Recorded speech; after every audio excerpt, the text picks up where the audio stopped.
Шановні учасники і учасниці, вітаю вас від імені Національної платформи стійкості та згуртованості.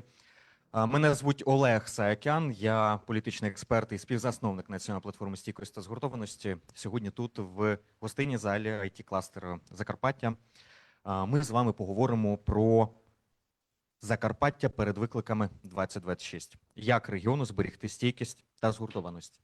Це захід із серії регіональних заходів Національної платформи, які відбуваються за результатами загальнонаціонального і в регіональному розрізі дослідження стійкості, викликів та загроз. Того, як накопичується крихкість там, де присутня стійкість. Про ті загрози і виклики, які стоять за горизонтом. І про це сьогодні ми будемо говорити в цій залі. Але перед тим, технічна інформація.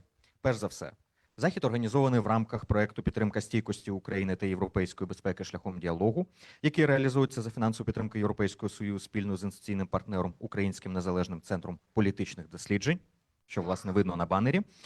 Також захід відбувається в гібридному форматі. В нас присутні онлайн-гості так само з нами по Zoom. У разі питань онлайн до спікерів, прохання їх прописувати в чаті Zoom, це я звертаюсь до онлайн-учасників, або під трансляцію заходу в Фейсбуці. Національна платформа стійкості та згуртованості на своїй сторінці веде трансляцію, і звідтіля наша технічна команда буде передавати мені ці питання. І за можливості, а в нас на це закладений певний час, і тут я закликаю спікерів, потім, які будуть запрошені сюди, дотримуватись регламенту, щоб ми могли відповісти на ці питання, тож я їх буду ставити.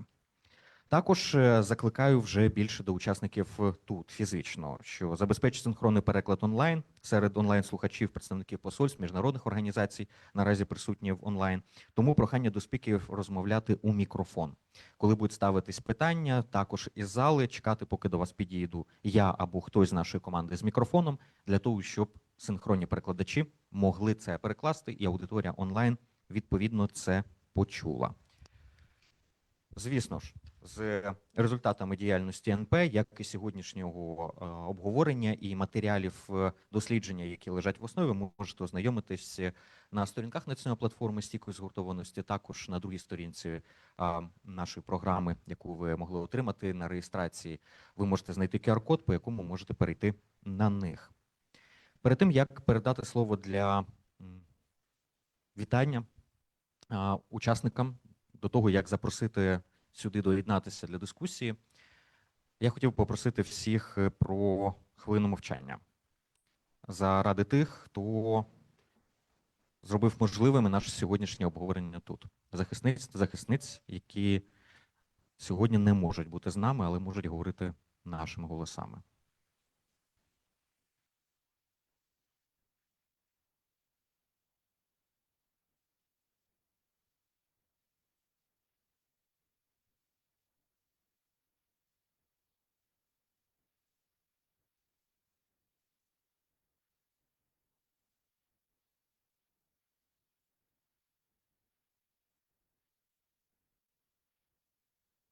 Дякую всім. І останнє технічне питання. Нагадую про те, що варто поставити телефони на беззвучний режим, для того, щоб не переривати дискусію і не заважати трансляції, бо маленьке приміщення, відповідно, з таким ажіотажем, якщо в нас будуть посторонні звуки в залі, це може збивати спікерів. Отже, для вітального слова хочу запросити сюди пана Ростислава Пріцака, заступника голови Закарпатської обласної військової адміністрації. Пане Пріцак. Дякую. Доброго дня, шановні колеги, шановні присутні, експерти, фахівці, представники бізнесу та громадськості. Я щиро вітаю вас від імені Закарпатської обласної військової адміністрації. Закарпаття через призму війни стало із тилового та безпекового регіону потужним промислово-логістичним хабом, в якому залучено та працює кілька сотень релокованого бізнесу. Окрім цього, на Закарпаття евакуювалося близько 124, це тільки по офіційним даним, 124 тисяч внутрішньопереселених осіб. По неофіційним це близько 300, можливо і більше 350 тисяч осіб. 27 тисяч ветеранів, близько 79 тисяч осіб з інвалідністю та понад 100 тисяч осіб, які дістають державні соціальні допомоги. Закарпаття, про що нам сьогодні потрібно поговорити? Перше питання – це розвиток та інтеграція. Закарпатська область прийняла до себе близько понад 400 релокованих підприємств. Це стимулювало нашу економіку, але і навантажило наші територіальні громади. Тому інтеграція внутрішньо переселених осіб та молоді потребує реалізацію так званих освітніх та соціальних програм. А це створення соціального фонду, створення фонду житла та соціального житла. Друге питання – це наша енергетична стійкість. На сьогоднішній день Закарпатська область потужно реалізовує план стійкості Закарпатської області. А це саме захист об'єктів критичної інфраструктури, водопостачання та енергетики. Це введення в експлуатацію розподіленої генерації, а також це забезпечення альтернативними джерелами всіх соціальних закладів. На сьогоднішній день Закарпатська область увійшла у пілотні регіони формування політики згуртованості Європейського Союзу. Це дає нам велику можливість і відкриває перед нами великі двері для залучення інвестицій та розвитку наших територіальних громад. Але разом із розвитком інфраструктури та релокацією бізнесу ми зіткнулися з так званим дефіцитом висококваліфікованих кадрів, а також підвищенням цін на житло. Тому основною стратегією розвитку регіону, мабуть, є це збалансування економічних потреб та ринку праці. Тому, якщо зберегти відповідну стійкість Закарпаття у 2026 році, нам потрібно, мабуть, це починати боротися з дефіцитом кадрів, інтегрувати наших внутрішньо переселених осіб, збалансувати ринок праці і включати всі можливості європейських інструментів згуртованості. Тому я хочу закликати всіх експертів, бізнес, представників влади для того, щоб сьогодні ми про це і подискусували, для того, щоб проаналізували всі відповідні ризики і загрози, які перед нами, можливо, вони і будуть, але і з ними треба працювати. Тому я хочу побажати плідної дискусії, плідної співпраці. У мене все. Дякую за увагу. Слава Україні! Дякую, пане Ростиславе. Героям слава. І зараз запрошую свого колегу пана Івана Вартовника, проектного координатора Українського незалежного центру політичних досліджень. Іване, тобі декілька хвилин. Дуже дякую, всім вітання, шановні учасники. Я коротко, власне, про національну платформу, бо важливо, що зазначити. Дякую пану Ростиславу, що, власне, зазначив про вже певні такі виклики для Закарпаття. Я до чого веду? Національна платформа існує з 2018 року і починалася як платформа про діалог і безпечну реінтеграцію.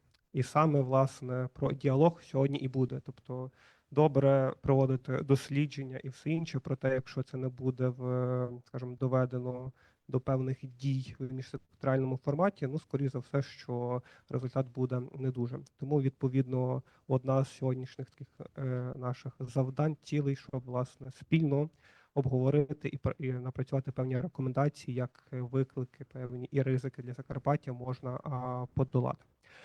І, власне, Закарпаттям ми вже займаємося давно, дуже любимо цей регіон і, власне, проводимо тут багато діяльності.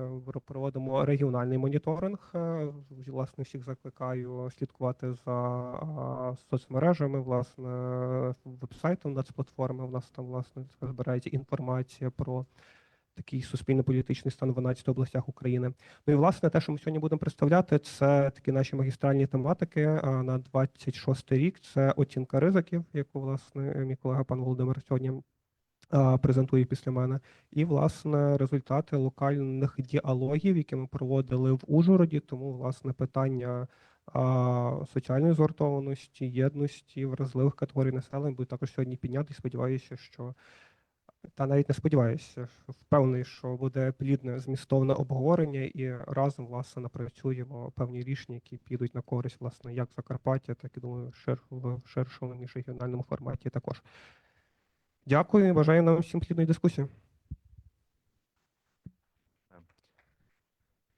Дякую, Іване. І окрім вдячності УНЦПД за допомогу національній платформі в реалізації цього, я б хотів подякувати нашому регіональному координатору Миколі Яцькову, якого, я думаю, ви всі або більшість з вас добре знаєте, завдяки якому сьогоднішній захід, власне, і відбувається в його фізичному вигляді, завдяки чиїм зусиллям. Отже, нас чекає дві презентації: одна від пана Володимира, інша від пані Юлії, моїх колег, про тим тематикам, які вже зазначив Іван, і дві панельних дискусії, обговорення тут. Нагадую, що під час заходу ви можете користуватися, взяти води тощо, оскільки все ж таки дві дискусії, я розумію, що це передбачає, що хтось, можливо, захоче вийти, зайти знову, і ви можете вільно скористатися цією можливістю. А зараз я запрошую пана Володимира Лупація, співзасновника національної платформи стійкості та згуртованості, для короткої, але змістовної презентації з результатами дослідження ризики для суспільної стійкості в Закарпатській області. Пане Володимире. Так, добрий день. Дякую, що є можливість представити наші результати. Я координую якраз напрямок оцінки ризиків. Це пілотний проєкт, який ми створюємо, в принципі, в співпраці з стейкхолдерами з боку Ради національної безпеки і оборони і з Офісом віце-прем'єра з питань європейської євроатлантичної інтеграції.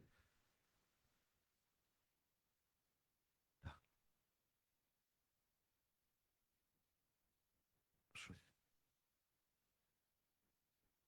Так. Тут весь час ставлять питання, про що ми хочемо говорити. По-перше, ми сповідуємо, є різні визначення стійкості, там адаптація, опірність і здатність до самовідновлення. Ми сповідуємо ризикоорієнтований підхід, британський.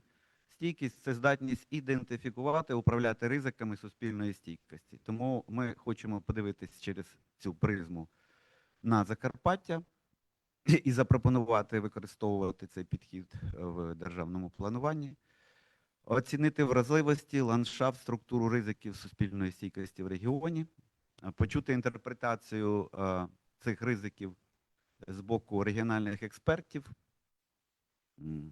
і всіх суб'єктів національної стійкості. Я хочу сказати, що в драфті закону про стійкість суб'єкти національної стійкості – це не тільки державні органи, це органи місцевого самоврядування, громадянське суспільство, бізнес, науково-аналітичні установи і навіть громадяни. Також важливо концентруватись не тільки на те, що нас пече, тому що часто бувають ризики або слабкі сигнали, але які насправді можуть залишатись поза увагою, але мати сильний вплив на перспективи.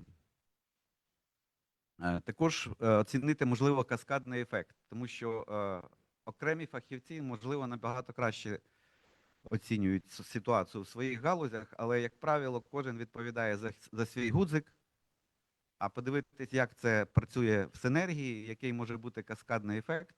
Наприклад, в багатьох прифронтових регіонах, коли рік тому у нас було питання втрата мобільного зв'язку або доступу до інтернету, самі голови ОТГ в цьому році вже казали, так, ми думали, що це питання операторів. Але коли настав багатоденний блекаут, з'ясувалося, що ніяких можливостей самого оператора закрити все, крім резервних джерел живлення, не вистачає. Дуже важливо, от я сьогодні якраз хочу подякувати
другий рік проводимо, і в цьому році ми отримали можливість оцінювати не тільки прифронтові регіони, синім ви бачите позначені, а також центральні, прикордонні з Росією і західні регіони. Тобто це фактично 11 областей, біля 300 експертів було задіяно в цілому.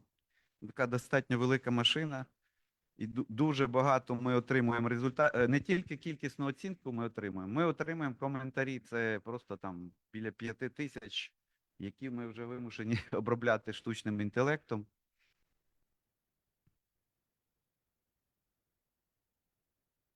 Можна наступний? Да, от коли я кажу про комплексність, тобто наш підхід, що стійкість не зводиться до енергетичної стійкості, тому що ми бачимо, в тому числі на Сході, а це тестові регіони, завтра буде проблеми з водою, проблеми з транспортною ізоляцією обласних центрів, що ми вже спостерігаємо такі тенденції, і таке інше. Тому що наш підхід – це 5 вимірів суспільної стійкості, це соціальна згуртованість, людська безпека, інфраструктура життєзабезпечення, управління, безперервність управління і інформаційна стійкість. Власне, по цим 5 вимірам наш опитувальник сформований із 64 питань. Можна? Ага, от. І у нас дуже хороше програмне забезпечення, знову ж таки, від фінських партнерів Inclus. І вона дозволяє дуже швидко ці 64 візуалізувати і зробити такий експрес-аналіз. Ми використовуємо цей червоний квадрат, так званий, для експрес-аналізу. Тобто це ті ризики, які мають найбільший вплив на стійкість і вірогідність яких настання теж найбільша. Для порівняння я вам просто показую, як це в прифронтових регіонах рівень, да? Від 24 до 38 із 64. Тобто, щоб було відчутно різницю між тиловими і прифронтовими. І чому так? Тому що от як тільки почався рух лінії фронту на Запорізькій області, то це такий каскадний ефект на всі групи ризиків, вони зразу полізли вгору. Для прикладу, перейдемо все-таки до Закарпаття. Тут все-таки картина набагато краща із 64 тих ризиків, які ми внесли. Це не вичерпний перелік, це пілотний проєкт, тому якщо будуть названі ризики, які не враховані і так далі, ну плюс ми намагалися робити це загальнонаціонально, дуже часто розрив між регіонами і специфіка стала набагато більшою, тому що зробити універсальний підхід непросто. 9 ризиків із 64 в червоному квадраті, якщо їх більш конкретно назвати. Ну, по-перше, от вони самі знову ж таки показують, що це ризики в різних вимірах. Це соціальний добробут, це довіра до політичних інститутів, довіра до судової системи і органів правопорядку, довіра між спільнотами, горизонтальна соціальна згуртованість і антикризова готовність. Ви тут можете бачити цю десятку. Ну, що звертає увагу в цьому році, це експерти. До речі, це не наша точка зору, це точка зору регіональних експертів, ми просто даємо дзеркало. Тобто експерти більший ризик зафіксували, ризик падіння довіри до національної поліції. Ну, тут є певні, мабуть, об'єктивні фактори, але просто це треба розуміти і приймати певні дії. До речі, якраз найбільша довіра до інститутів – це ДСНС. Але також я потім скажу про це. Ну, 3 ризика – це довіра до політичних інститутів, в основному це до центральних органів влади, це типова ситуація по Україні, тобто така є ієрархія певна, да? Тобто перш за все люди відповідальність якби адресують центральним органам влади, потім йде регіональна, потім мери обласних міст і потім голови ОТГ. Але є дуже такі цікаві регіони, в яких це навпаки. Довіра до місцевих буває. Ну, це не стосується Закарпаття. До речі, ще раз підкреслюю, це не рейтинги, щоб ви не були дезорієнтовані. Це просто ризик падіння.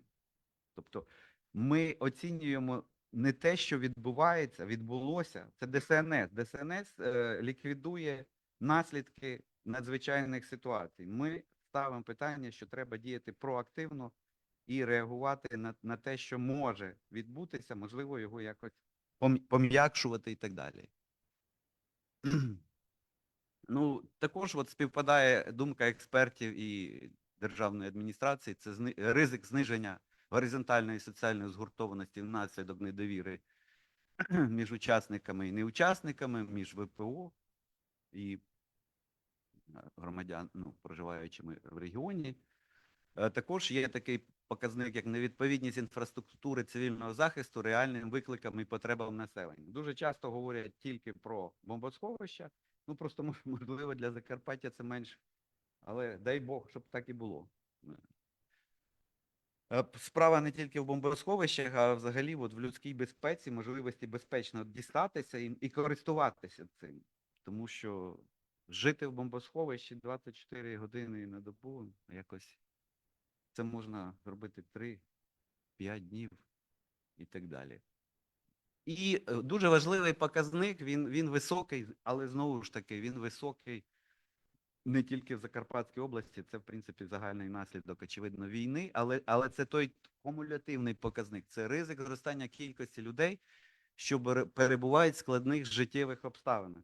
Тобто, як ми це інтерпретуємо? Тобто, проблема в тому, що наша система управління, вона все-таки ще залишається багато в чому минулого, вона орієнтується на середньостатистичні показники. Зараз ситуація, вона дуже така фрагментована. Тому ми не можемо міряти середню температуру по палаті. От наявність і зростання цієї групи в складних життєвих обставинах, вони в різних категоріях, регіонально, тобто локально можуть бути розподілені. Але це те, що казав Олег, це те, що веде до накопичення крихкості соціальної згуртованості. Зовні все окей, але крихкість зростає.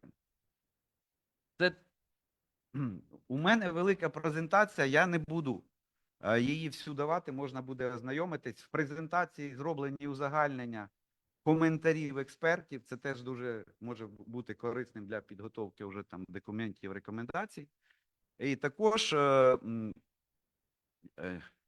чому ми наполягаємо на ризикоорієнтованому підході?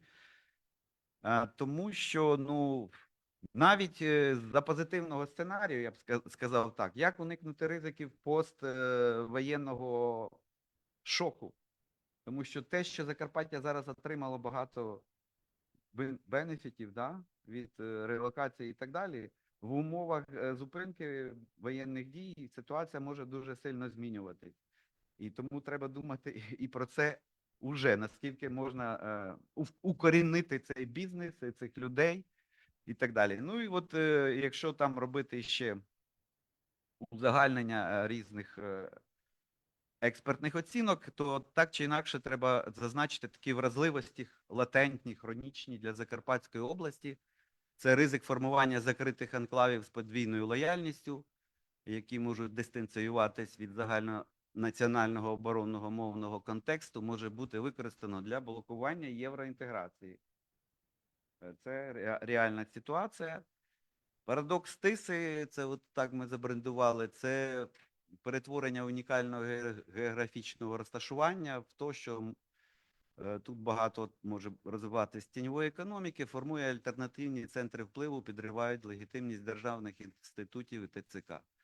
Ну, не дивлячись на те, що дуже багато зроблено і робиться, заплановано по енергетичній стійкості, ну треба розуміти, що регіон все одно залишається, метафорично кажучи, інфраструктурним островом, і там є вузькі місця, які легко можуть ізолювати регіон за певних обставин. Енергетично, да, крихка соціальна згуртованість, я вже казав про це.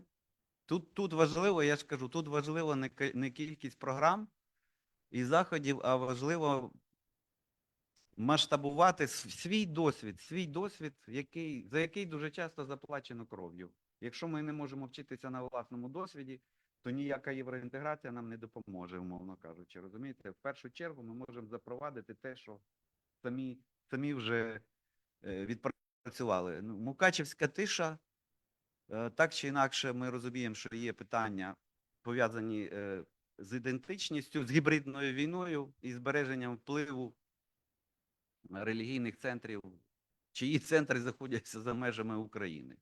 Тому використання їх як інформаційно-психологічного впливу, такого латентного, він також залишається. Ну і екологічна частина, я думаю, вона ширша, але от те, що пов'язано з сміттєвими кризами, які псують наш євроінтеграційний імідж, це така проблема. Ну от, якщо я на цьому зупинюсь, і я єдине, що можу ще сказати, якщо говорити про якісь рамкові речі, тобто про рекомендації. Ну, перше, оскільки область дійсно стає пілотним регіоном, підписана угода, я би рекомендував не просто брати стандартні методики написання цих стратегій, як це зазвичай буде, а використовувати ризикоорієнтований підхід. Це перше.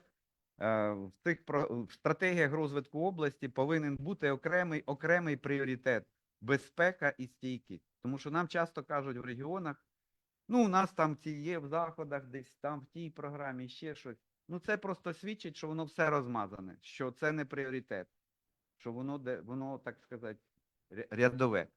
Нам, до речі, вдалося, от в прифронтових регіонах є розуміння в Миколаївській області і в стратегії розвитку міста Миколаєва, які працювали, до речі, з донорами. Це для донорів, це підвищує вашу, так би мовити, кредитний рейтинг, тому що донори зараз теж сповідують цей підхід стійкості і область, яка скаже, що наші пріоритети визначаються не тільки тому, що від досягнутого, або тому, що це зараз от такі гарячі проблеми. У нас є оцінка ризиків. Ми виходимо з цього, вона синхронізується з європейською стратегією готовності. Тому під це можуть бути додаткові ресурси і програми. Я от на це ще наголошую. Тому окремий пріоритет стратегії, можливо переглянути от програми, які є в області, щоб сфокусувати ситуацію. Ну і для того, щоб зробити повний пакет, тут потрібна спеціальна робоча група і так далі. Міжсекторальна, про що говорили. Щоб вийти на такі проекти, які будуть давати інтегральний ефект з мінімальним, так би мовити, інвестиціями, з максимальним результатом. Все, дякую. Я вписався, сподіваюся. 19 хвилин. О. Ідеально. Пане Володимире, да. Дякую. Готовий відповісти на питання, а Якщо в нас є онлайн питання, колеги Іване, можеш подивитися. Якщо немає, тоді перейдемо до дискусії, а потім вже опісля, і у вас буде змога, пане Володимире, відреагувати і поставити питання як в аудиторії, так і онлайн. Єдине, що я вас попрошу доєднатися до нас в залі, тому що в нас по спікерам трішечки все сутужненько з місцем. Тож, хочу запросити до обговорення почутого, зокрема, від пана Володимира, але й ширше. Доєднатися до мене сюди пана Тараса Триндяка, директор департаменту економічного та регіонального розвитку Закарпатської ОВА. Прошу. Володимир Хименець, завідувач сектора досліджень Західного регіону НІСТ, голова БФА Едельвейс, доктор економічних наук. Також Йосип Резеш, виконавчий директор об'єднання прикордонних органів самоврядування Закарпаття. Наталія Амелянюк, заступниця директора Департаменту соціального захисту населення Закарпатської ОВА, начальник управління державної допомоги та соціальної підтримки населення. І Михайло Шелемба. Шелемба. Не буде? Окей. Тоді я вас ганяв пана Володимира дарма. Ну, нічого. Пане Володимире, але у вас буде декілька хвилин потім для того, щоб відреагувати. Єдине, що я попрошу, можливо, Анно, ще мікрофон за той столик, щоб у нас було достатньо мікрофонів для того, щоб ми могли провести дискусію, бо вони зараз знадобляться. Прошу одразу. Ні, ми розпочнемо якраз з вас, бо перше пропоную бліц в 30 секунд. 2 питання, 2 відповіді. Перша. Який виклик або загрозу ви бачите ключову? А друге, який потенціал Закарпаття ви бачите ключовий? Бліц, а після цього переходимо до ключової дискусії. Вам слово. На мою думку, найбільша загроза сьогодні – це старіння населення і депопуляція в нашій області, про що ми мало говоримо, на жаль. Найбільша можливість сьогодні – це розкрити економічний потенціал саме промисловості нашої області, перед нашою молоддю, щоб вони побачили перспективу і розуміли, що треба залишатися вдома. Дякую. Ті ж запитання? Абсолютно, це бліц для нас всіх. Викрили мої відповіді. Я трошки перше схоже, але я би трошки сказав, на мою думку, у нас велика проблема з молоддю. Нам треба щось робити, щоб молодь залишалася в нас, щоб вона залишалася тут жити і працювати. Це з точки зору забезпечення кадрового потенціалу. Воно переплітається з тим же старінням населення, ми кажемо. Ну і знову ж дуже схоже, бо ви сказали, що наші можливості економічні, я теж кажу так, але це я кажу, що в нас є другий шанс мати, скажімо, індустріалізоване, скажімо, Закарпаття, яке буде створювати, щоб воно було інноваційним. Щоб ми створили такі галузі економіки, які будуть давати класну заробітну плату з гарними спеціалістами, які даватимуть їм, скажімо, можливість і рішення буде давати для них залишатися тут, тому що себе можна тут реалізувати, мати гарну зарплату і жити в чудовому краї. Цікаві питання. Десь, щоб не переплітатися вже з попередніми, я б сказав, демографічна ситуація однозначно, але тут моральний стан населення із-за викликів самої війни в державі, оце, думаю, що величезна проблема. А можливість – це транскордонне співробітництво для нас, якщо для закарпатців, це пріоритет номер один. У мене на два питання одна відповідь. Перше – це люди, і друге – це люди. Люди на перше питання. Тому ризик в нашій області, я вважаю, це прихована лінія напруги між корінними мешканцями Закарпатської області і приїжджими. Вони вже на сьогодні наші люди теж, так, вони мешканці громад, але тим не менше прихована лінія напруги існує. І з цим треба щось робити. І друге, люди – це сила, і використовувати всіх приїжджих і своє корінне населення як силу, а не як баласт. Це теж виклик, але це і можливості, і тому ми маємо знаходити такі спільні точки і відпрацьовувати такі завдання і стратегії, спочатку маленькими кроками рухатися до мети, щоб в нас в Закарпатті дійсно можливості перекривали ризики. Дякую. Дякую дуже. Тоді, поки мікрофон бере пан Тарас, я скажу, що, по-моєму, дослідження себе виправдало. Те, що ви назвали, в принципі, відображено в ньому. Отже, я спокійний, пан Володимир, ми зробили свою роботу якісно. Тож, в принципі, далі можна розходитись, по-моєму. Але якщо не розходитися, а подискутувати, то питання економічного розвитку, взаємодії і того, як же скористатися цим потенціалом, інновативністю, як перетворити зараз цей сплеск індустріалізації з воєнного часу в довгу, для того, щоб повоєнний шок, а він 100% буде, для Закарпаття не мав того ефекту, який стереотипно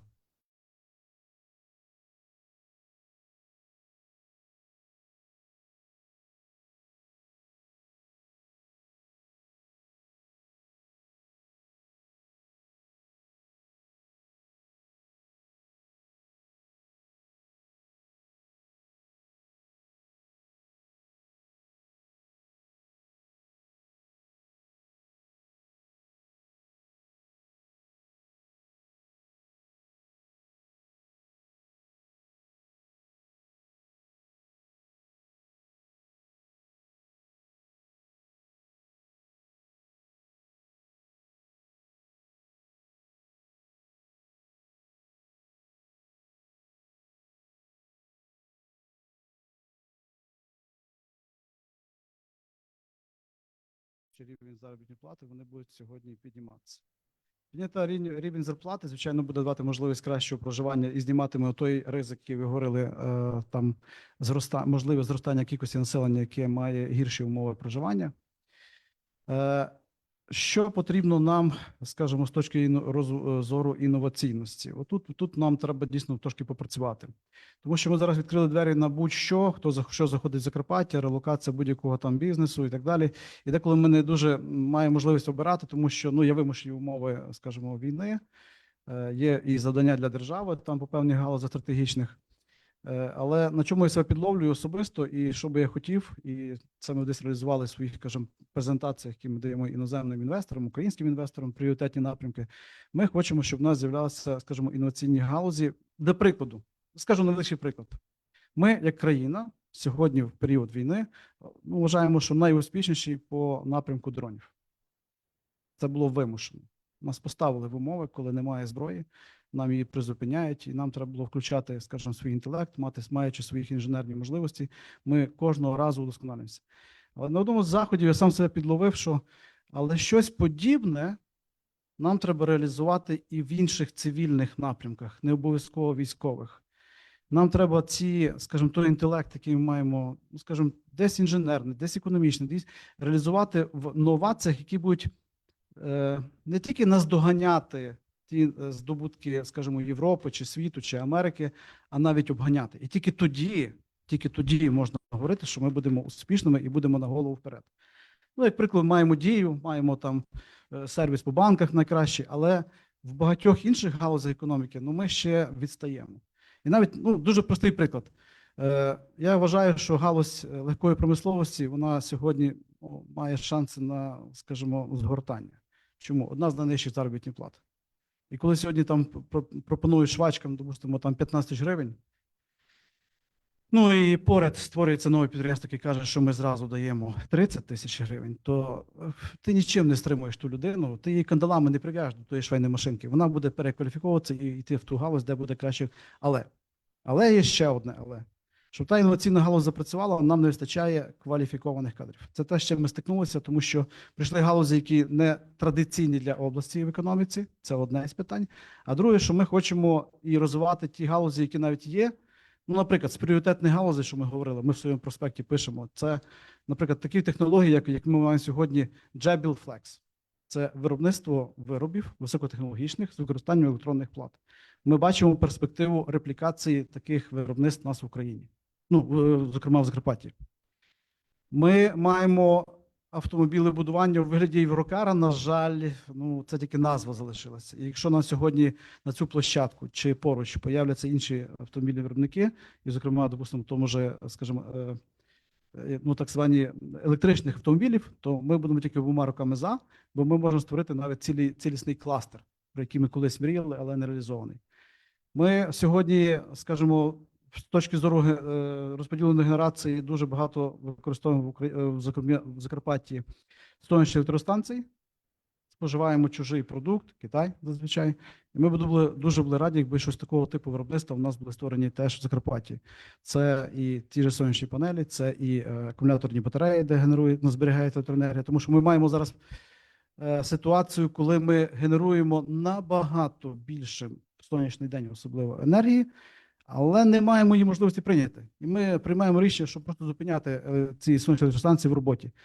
Система батарей давати можливість накопичувати і використовувати. І ми можемо дійти до того, що ми, як Закарпаття, будемо, як колись ми були повністю залежні лише від генерації зовнішньої, то ми станемо абсолютно самостійними.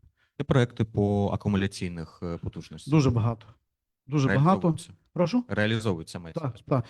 Дуже багато це вже є і реалізовані, вже, скажімо, підстанції, але дуже багато зареєстровано. Ми кожного там маємо тижня певну інформацію готуємо, і є інший департамент, який займається, але ми це десь супроводжуємо теж. І ми бачимо, скільки зараз є зареєстровано технічних умов, і ця кількість зростає. Просто таке питання виникає, що де вони мають бути розміщені, бо це має бути не просто будь-яке місце, може бути, де має бути підключення до мереж, скажімо, потужних, де, скажімо, мережа може потім як здати і потім прийняти цю енергію. Дякую дуже. Я думаю, що ви задали тон, власне, дискусії подальшому, тому що, судячи по обличчях колег, ці теми дійсно дуже в нерв.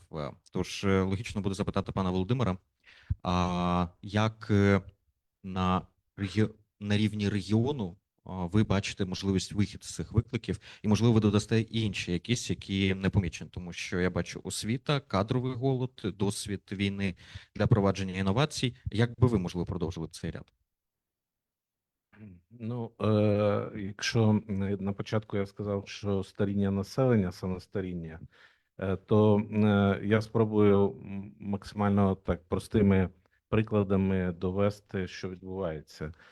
Ми на замовлення обласної адміністрації проводимо дослідження вже доволі давно по потребам ринку праці і по можливостям регіону. Багато спілкуємося в громадах, багато спілкуємося опитуємо підприємств і релокованих, і місцевих. І звичайно, що дуже багато дисбалансу зараз. Тому що війна це стрес, і ці так швидко відбуваються зміни, що ситуація міняється, і так само, як ви кажете, вона може змінитися знову ж таки після завершення війни, і так і буде. Тому дуже сильно сподіватися на те, що ми зможемо якимось чином швидко перенавчити населення і працевлаштувати їх в більш ефективні ніші, які сьогодні з'явилися, а вони колосальні. Тобто мова йде реально про, можливо, і 10 тисяч потреба в нових робочих силах, в нових професіях, які сьогодні затребувані на тих підприємствах, які тільки будуються і відкриваються. То це дуже багато. І треба дивитися, як це в світі відбувалося. Там, наприклад, Норвегія свого часу, коли знайшли нафту, то великий бізнес став переключатися з традиційних виробництв, значить з виробництва там риболовецьких великих кораблів, з переробки риби і так далі, стало бізнес, гроші в першу чергу активи перетікати в більш, скажімо, дохідну галузь, в видобуток нафти. Але відповідно і кадри потягнулися і так далі. Але через деякий час, там 10-20 років, в світі відкрилися більш дохідні значить, джерела енергії і тої ж нафти, і зменшилися їхні можливості, і вони відчули, що вони втратили ринок традиційний. А наскільки динамічно локальна освіта реагує на це? Це важке питання. Регіональна освіта, скажімо, вона ніяк не реагує поки що. Того, що динаміка їй потрібно дуже такий прискорювач серйозний. Так от, щоб ми розуміли масштаб, того, що інформації нема ніде. Цифри всі закриті по населенню. Ви ніде не знайдете ні скільки населення, ні скільки молоді. Ми маємо цифру по Закарпаттю усередненому, що закінчують 9 клас 16 тисяч дітей, а в 10-й поступають 11 тисяч дітей. Це поки що вся цифра, яка є по дітям, по молоді. Так от, щоб ви розуміли, є громади гірські, великі громади, в яких за час війни виїхало понад 40% населення. Тож понад 40%. Тобто то, що ми говоримо, що у нас є приріст за рахунок внутрішньопереміщених осіб, то це навряд чи воно є об'єктивним, що закриває повністю всю ситуацію, яка відбувається в області. В містах обласного значення 60% випускників 11 класу виїжджають за кордон в перший рік. 60%. В Ужгороді, якщо ми зараз маємо приблизно населення до 150 тисяч, то у нас на протязі всього періоду була проблема з дитячими садочками. Дітей треба було наперед записувати, проблема записатися. Значить, зрозуміло, відкрилися приватні, але не так багато. Але у нас сьогодні в Ужгороді населення збільшилося значно, а є групи, в яких нема набору. Це про що говорить? Про те, що молоді, дітей, дедалі стає все менше, менше і менше, хоч людей в Ужгороді збільшилося. Да? А це потенційні платники податків через 15 років, через 20 років. Тобто, як ви думаєте, скільки студентів сьогодні в Ужну? Всіх разом з магістрами, з усім. От ми всі знаємо Ужну, флагман. Скільки, як ви думаєте, скільки студентів сьогодні в Ужну? Ужну є. Ну, Колись звучала цифра, я так, ну, найбільша, я працюю понад 20 років у Лужну, 17 тисяч було. Зараз в Лужну нема 12 тисяч студентів. Нема. І з кожним роком буде менше, менше і менше. А через рік у нас не буде випускного класу. І до нас, і до нас заїжджають і ще відкриваються, релокуються навчальні заклади, які мають можливість, як прифронтові, набирати 100 балами НМТ, а у нас 150. То відповідно можна уявити, скільки студентів залишиться в Лужну, ну, через 2-3 роки. Ну, така ситуація реальна. Ну, Тобто це знову ж таки ризики, які ми пов'язуємо з тим, що є на сьогоднішній день серед якраз трудових ресурсів. А це в першу чергу, ну, на мою думку і на думку колег, це головна біль територіальних громад. Тому що, ну, територіальні громади – це основний бенефіціар від працездатного населення, вони живуть за рахунок людей, і вони мають перейматися сьогодні проблемою, як залишити молодь у себе вдома. А рівень на сьогоднішній день багатьох, більшості територіальних громад, того, скажімо, керівного складу, працівників і так далі, він недостатній для того, щоб розуміти ці виклики, ці ризики, про які ми сьогодні з вами ефективно говоримо. управляти ними. Так, і реагувати на них вчасно. Пане Володимире, виключно з браку часу, дисципліни часової 30 Так. секунд. Так. Або дуже слушний, як на мене, момент, ви якраз зачепили спроможності самоврядування, передати слово пану Йосипу. Бо, власне, більшість цих викликів дійсно відбувається на рівні громади. І депопуляція, як один з них, судячи всього, має одразу два розрізи: як старішання населення, так і міграцію молоді. Те, що можемо по освіті спостерігати. Відповідно, ваші роздуми, як на рівні самоврядування з цим взаємодіють, і особливо, якщо ми говоримо про південь області, і відповідно, як це питання вирішувати в громадах. Так, дивіться, не знаю, чути, включений мікрофон. А, Візьміть цей. Ну, дивіться, я представляю об'єднання прикордонних органів самоврядування Закарпаття. Це ті громади, які знаходяться вздовж наших кордонів: україно-румунського кордону, україно-угорського і україно-словацького кордону. Якщо ми всі звикли останнім часом говорити про те, що от купа релокованого бізнесу, економічний зріст, нові робочі місця, заїжджі там спеціалісти, бо в більшості цих заводів вони приїхали зі своїми спеціалістами, і вони ж там посил... ну, багато таких є. Тоді, якщо подивитися на той регіон, який я представляю, це в більшості населення, угорськомовне населення, це Берегівський район, частина Ужгородського району, частина Мукачського району, тоді там ситуація зовсім інша. Зовсім. Якщо пан Володимир говорив тепер за старіння населення і за демографічну кризу, тоді я б сказав, що там іще гірша ситуація навіть в цьому. Бо якщо Ужгородський район, там Перечинщина, Ужгородщина, там трошечки Мукачево, дійсно заїхали, ну я буду по-простому, по-людськи говорити, заїхали великі гроші, заїхали люди з великими грошима, які тут інвестували, які тут створили робочі місця, релокували свій бізнес, тоді, ну, у місті Берегово, наскільки мені відомо, є 3 підприємства, які заїхали, які щось там роблять. Ну, один там Аякс такий, що більш потужний, але про інший я б не сказав. По Виноградову так само. Але тут, розумієте, ризик вискакує інший. Якщо тут, в Ужгороді, це велике місто, і тут вони і в Ужгородському районі більш адаптувалися, тоді там набагато важче буде адаптуватися, бо там і мовне середовище інше, і ідентичність людей інша. Тобто там в більшості проживають угорці. І, ну, знову ж таки, керівник місцевої громади, він би мав бути заінтересований в тому, щоб залучити до себе якесь підприємство. Але тут виникає такий парадокс. От я не буду називати імена, до кого я підходив, бо там через знайомство до мене також підходили. Йосип, ми там готові там перенести частину наших потужностей десь у прикордонний регіон, зрозуміло, чому із безпекових міркувань. І Треба нам знайти, можливо, площі, десь там трошки не через обласну адміністрацію, просто на людському рівні подивитися, прощупати, що є, куди можна, що. І я підходжу до сільського голови чи до голови громади, і він каже: Йосип, вибач, давай ми краще якось своїми силами тут попробуємо вижити, але не дуже. От є таке трошечки у них таке відношення до цього.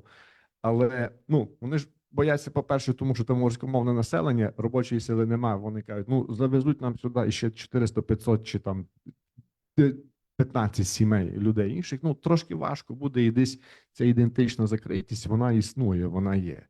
Відсутність роботи і, ну, я дивлюся тепер по нашим громадам та стратегія по розвитку освітніх закладів. Тепер децентралізаційні процеси у нас в Україні не завершені. Купа завдань відповідальності на ОМС кинули, фінансування такого на утримання цього всього немає. І зрозуміло, що тепер руками ОТГ хочуть позакривати садочки. І ми розуміємо, що коли в селі закриється садочок чи школа, ми розуміємо, чому, бо там 5 дітей, 10 викладачів, на утримання треба куча грошей. Але ми знаємо, що якщо там закриється, воно вже знову не відкриється, то 100%. І це з собою тягне багато таких інфраструктурних проблем. Ми говоримо про сонячні електростанції, говоримо про акумуляторні системи. От скільки у нас таких підприємств, у нас будуються вітряки, але у нас за цей час не побудувався, не запустився ні один сміттєпереробний завод. Я не говорю вже про те, що ці акумулятори, які тут будуть встановлені, у них є ж термін там 5 тисяч чи 6 тисяч циклів, чи там декілька років, їх треба буде утилізувати. Ми просте сміття не можемо як утилізувати. Що ми з тими акумуляторами будемо робити? Тобто це має бути системно і якось стратегічно розумно. От в Ужгороді населення збільшилося, ну, офіційні цифри там 150 тисяч. Ужгородці, які проживають, вони бачать, яка ситуація реально є в городі. У нас каналізаційні системи Ужгорода, не знаю, чи витримають це інфраструктурне це навантаження, яке існує тепер. Тобто, я кажу так, що боятися потрібно і того шоку, про який ми говорили, що післявоєнного, так? Але крім тих ризиків, які ми бачили сьогодні на екрані, треба розуміти реальність сьогодення. Тобто у нас в Закарпатті був накритий стіл до війни, тут звідси все змили, і понамітували все нове. Але там треба навести порядок. Там треба якось скласти все так, щоб воно працювало не рік, не 2, а 5 і 10. І чомусь мені дуже було цікаво, ні одного слова не було і не бачив напрямок по ветеранській політиці. Тут також треба розуміти, що суспільна напруга, яка там існує там між переселенцями і непереселенцями, ВПО та не ВПО, так само потрібно нам дуже багато ресурсів і енергії залучити на рівні громад, на рівні районів, на рівні регіону по ветеранській політиці. Дякую дуже. Мені прям подобається буквально тільки тут, на Закарпатті. Так. Кожен попередній спікер завершує свій виступ, чітко вже передаючи пас по темі наступного спікера. Одразу видно згуртованість в дії. Тож ВПО, люди. Дійсно, я думаю, що це одна з магістральних тем. До речі, по ветеранській політиці в дослідженні також виникало. Тут пан Володимир вже мені маякував. У вас буде декілька хвилин, щоб відреагувати. Але поки що про людей і про взаємодію з ВПО. Які загрози, можливо, які не зазначені, або з яких є, треба підкреслити, і які потенціали, які практики є, чим, власне, похизуватися? Дякую. Того, що інтеграція внутрішньопереміщених осіб, як і підтримка ветеранів, до речі, як і боротьба з домашнім насильством, можна її переробити на соціальну згуртованість або, приймаю, це потрібно, як і ще ряд важливих напрямків, ми були причетні до розробки стратегії з Закарпатської області. Вони сидять в стратегії, ці напрямки роботи в стратегії з Закарпатської області на наступні періоди. Я сподіваюся, і в наступній, в тій, що ми зараз працюємо, так, почали працювати, вони теж будуть відображені, тому що дійсно люба будь-яка громада успішна і будь-який регіон успішний, коли в центрі людина, людиноцентричність і все, що з нею зв'язано. Я підтримую всіх моїх колег, які тут дискутували, починаючи з пана Володимира, що немає молоді або менше молоді. Насправді проблема в демографії ще й та, що старіння. І немає кому підтримувати стариків, особливо одиноких. Але хочу сказати, що кожна громада, я впевнена, що в будь-якому колективі, чи то в громаді, чи то в соціумі, важливо керівник і його команда. Тому що, якщо керівник думає про своїх людей, то в нього дзвонить нам, наприклад, якась громада. Ми ж забезпечуємо як департамент соцзахисту прийом евакуйованих людей. Так? У мене мало часу, я можу говорити про це безкінечно, але розумний стратег в себе на місці продумовує. В нас 64 громади, але 78 програм з підтримки ВПО. Тобто деякі громади мають кілька програм. Так, вони недосконалі, частина з них без грошей. Частина з них, це не про житло. Бо житло, я вважаю, що має бути все-таки підтримка держави. І ми зараз другий рік її отримуємо. Так, ці суми невеликі державної субвенції на створення поки що тимчасового чи соціального житла для ВПО, але вони вже другий рік йдуть. І я сподіваюся, що вони будуть йти далі. Але кожен голова громади, який думає наперед, він дзвонить і каже, а дайте нам, будь ласка, сім'ї з дітьми. Ніхто не хоче брати стариків, розумієте? Тому що своїх стариків нема кому доглядати. А сім'ї з дітьми вже прораховано. Який клас без дітей? Ви нам дайте такого року народження, Наталя Володимирівна. Стоп. Що можна, то можна, що не можна, то не можна.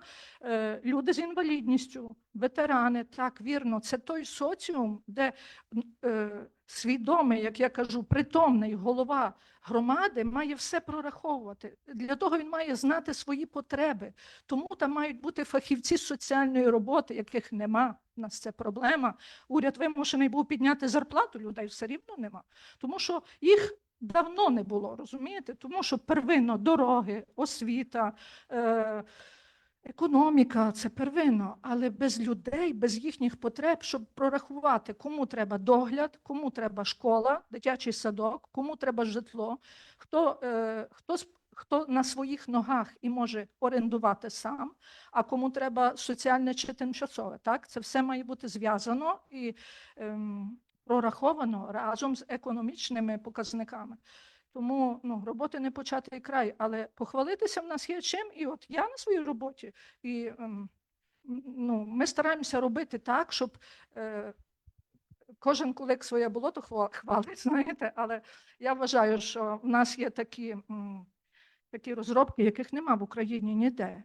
Наприклад, ми першими в області зробили програму компенсації частково 3% кредитів для внутрішньопереміщених і для ветеранів війни. Ми були перші, котрі її запустили. З обласного бюджету відшкодовується, вже за нами пішли інші області за завданнями уряду.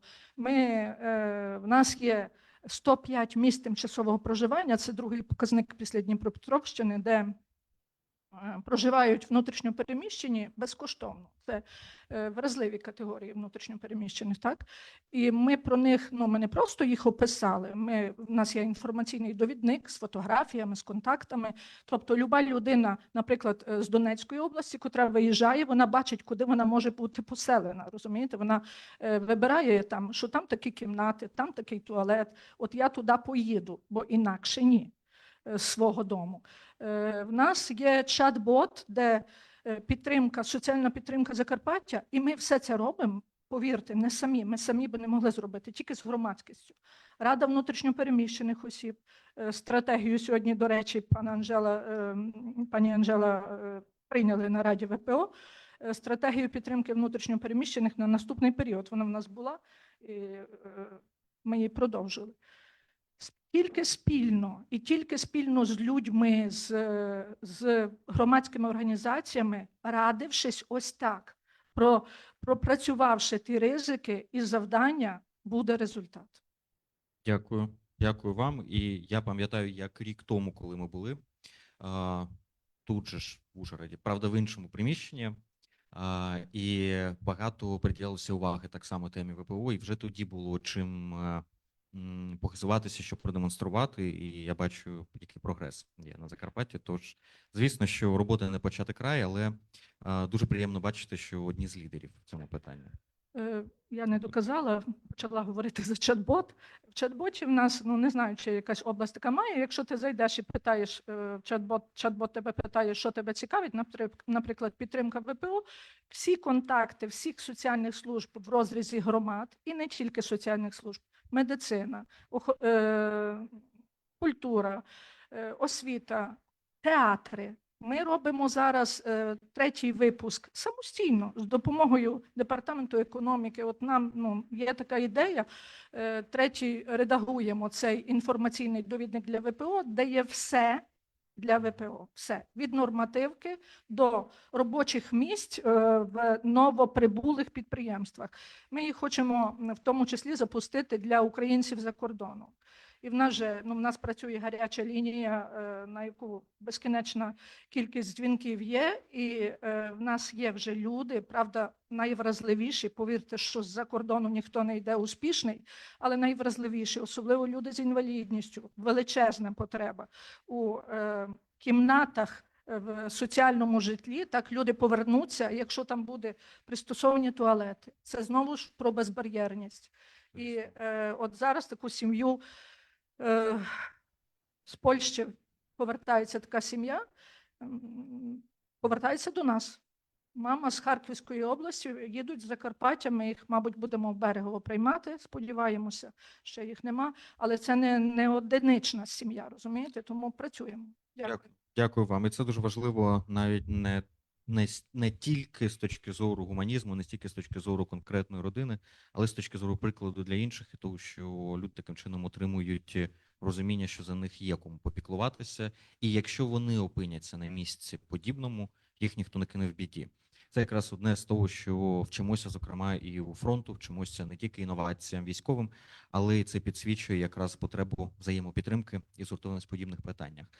Але не тільки у вас є чат, тільки у вас в чаті ставлять питання чату, а в мене ставлять питання до вас в чаті.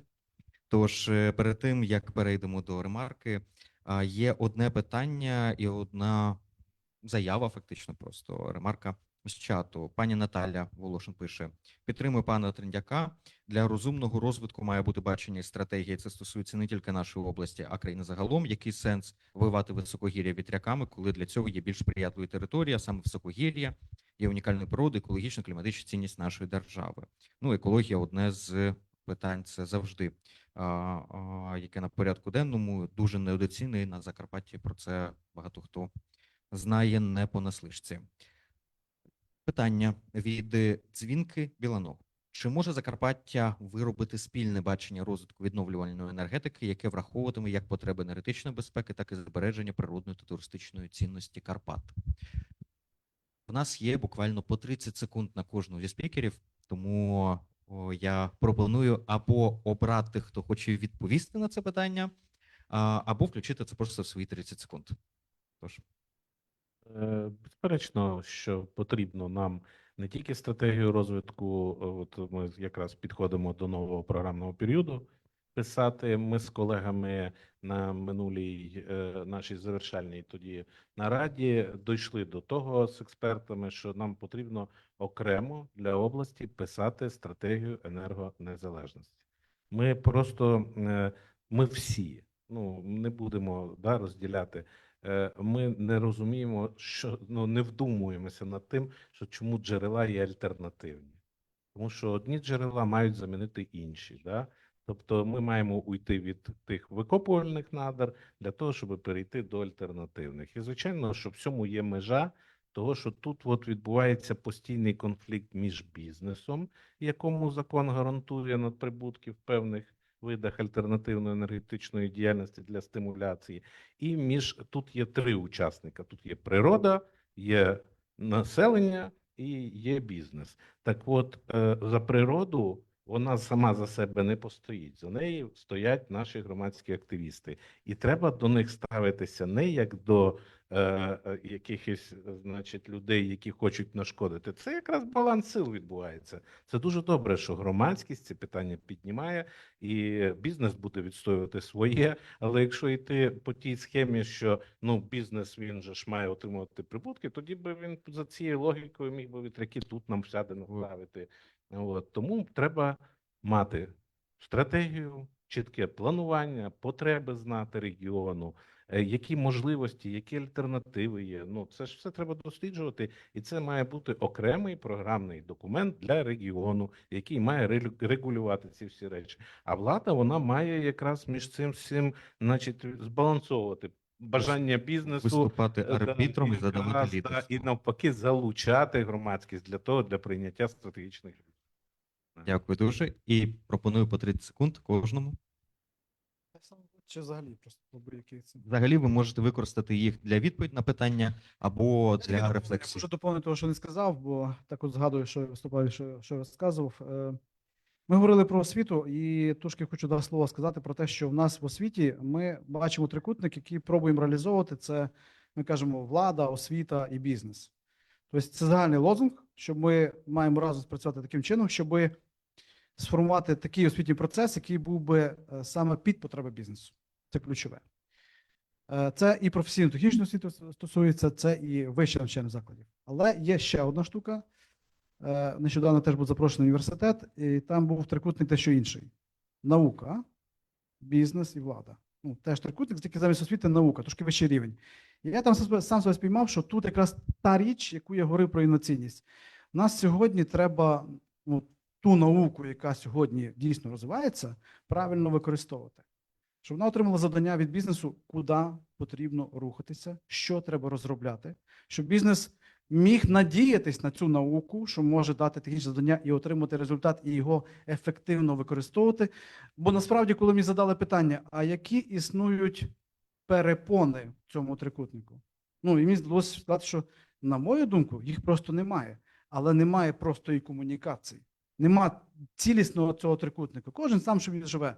Ми як влада, скільки можемо, бізнес як бізнес, і, скажімо, та ж наука як наука. Як завжди, ключова проблема – відсутність того, хто проявить лідерство і відповідальність за ціле, а не за окремі напрямки. І в цьому факті, в цьому напрямку я бачу шанси на ту інноваційність, по яку я починав. Дякую. Дякую, пане Йосип. Цікаво. Знаєте, я останнім часом займаюся стратегічним плануванням, десь там беру участь у цих процесах, і мені було дуже цікаво. От дуже багато стратегій розвитку було вже написано, і ці періоди декілька разів вже і закінчились, продовжувалися, оновлювалися нові стратегії. І тепер, коли почали і вже триває процес розробки стратегії розвитку там певних наших громад, мені було цікаво подивитися, а попередні стратегії наскільки були виконані, тобто який є позитивний вихід із тої стратегії, якщо ми написали там у 12-му, 15-му чи в якому році, от дотепер що? І знаєте, ситуація не дуже така оптимістична, тому стратегії можна писати. Звісно, потрібно класти перед собою якісь там напрямки і куди рухатися. Дуже важливо, як ці стратегії написані і чи залучені туди люди. Тобто, чи ця стратегія пишеться не за столом, там в кабінеті голови там бистренько накидали, і потім і звітуємося про план заходів, що було і як, а треба стратегію. І якраз це питання по екології. Тут я думаю, що підтримую пана колегу Володимира, що в першу чергу залучити громадськість, щоб вони також брали участь у тому, бачили, чому це потрібно, бачили, як це можливо реалізувати, і сказали свою думку. І тоді разом можна, думаю, що рухатися в цьому напрямку. Ну, безперечно, і механізми залучення цих громадських, тому що як в деяких громадах відбуваються громадські слухання по подібних темах, ми всі чудово, я думаю, знаємо і обізнані в тих практиках, які застосовуються. Тут у нас є питання, пані Наталі, до вас. В чаті питають, а де можна взяти посилання на цей чат-бот? Якщо можете сказати. Телеграм, і я можу зараз показати це. Якщо можете кого це цікавить, продиктувати назву, а ми ще обов'язково додамо в чат від нашої технічної команди, щоб там було посилання. Добре. Можете сказати назву публічно? Чи добре, давайте ви скинете, і ми перекинемо в чат. я ж в одному слові, тому давайте я перевірю. Добре. Напишу. Добре. Добре. Тоді ваші 20 секунд. І 20 секунд. Коротко, коли питають, чи можна щось зробити в Закарпатті, то в мене відповідь: в Закарпатті можна все зробити. При бажанні, команда, профі, експерти, всі докупи, громадськість обов'язково. І тоді буде результат супер. Дякую дуже. На цьому я хотів би надати слово пану Володимиру Лопацію. Почекайте, поки що ми залишаємо спікерів. У нього є 3 хвилини плюс 1 та хвилина, яку ви недовикористали під час своєї презентації, вона нагороджується. Тож, ваше слово. Ну, я на 2 моменти скажу. Дуже дякую всім виступаючим. Дійсно, там оці моменти і по екології, і по депопуляції.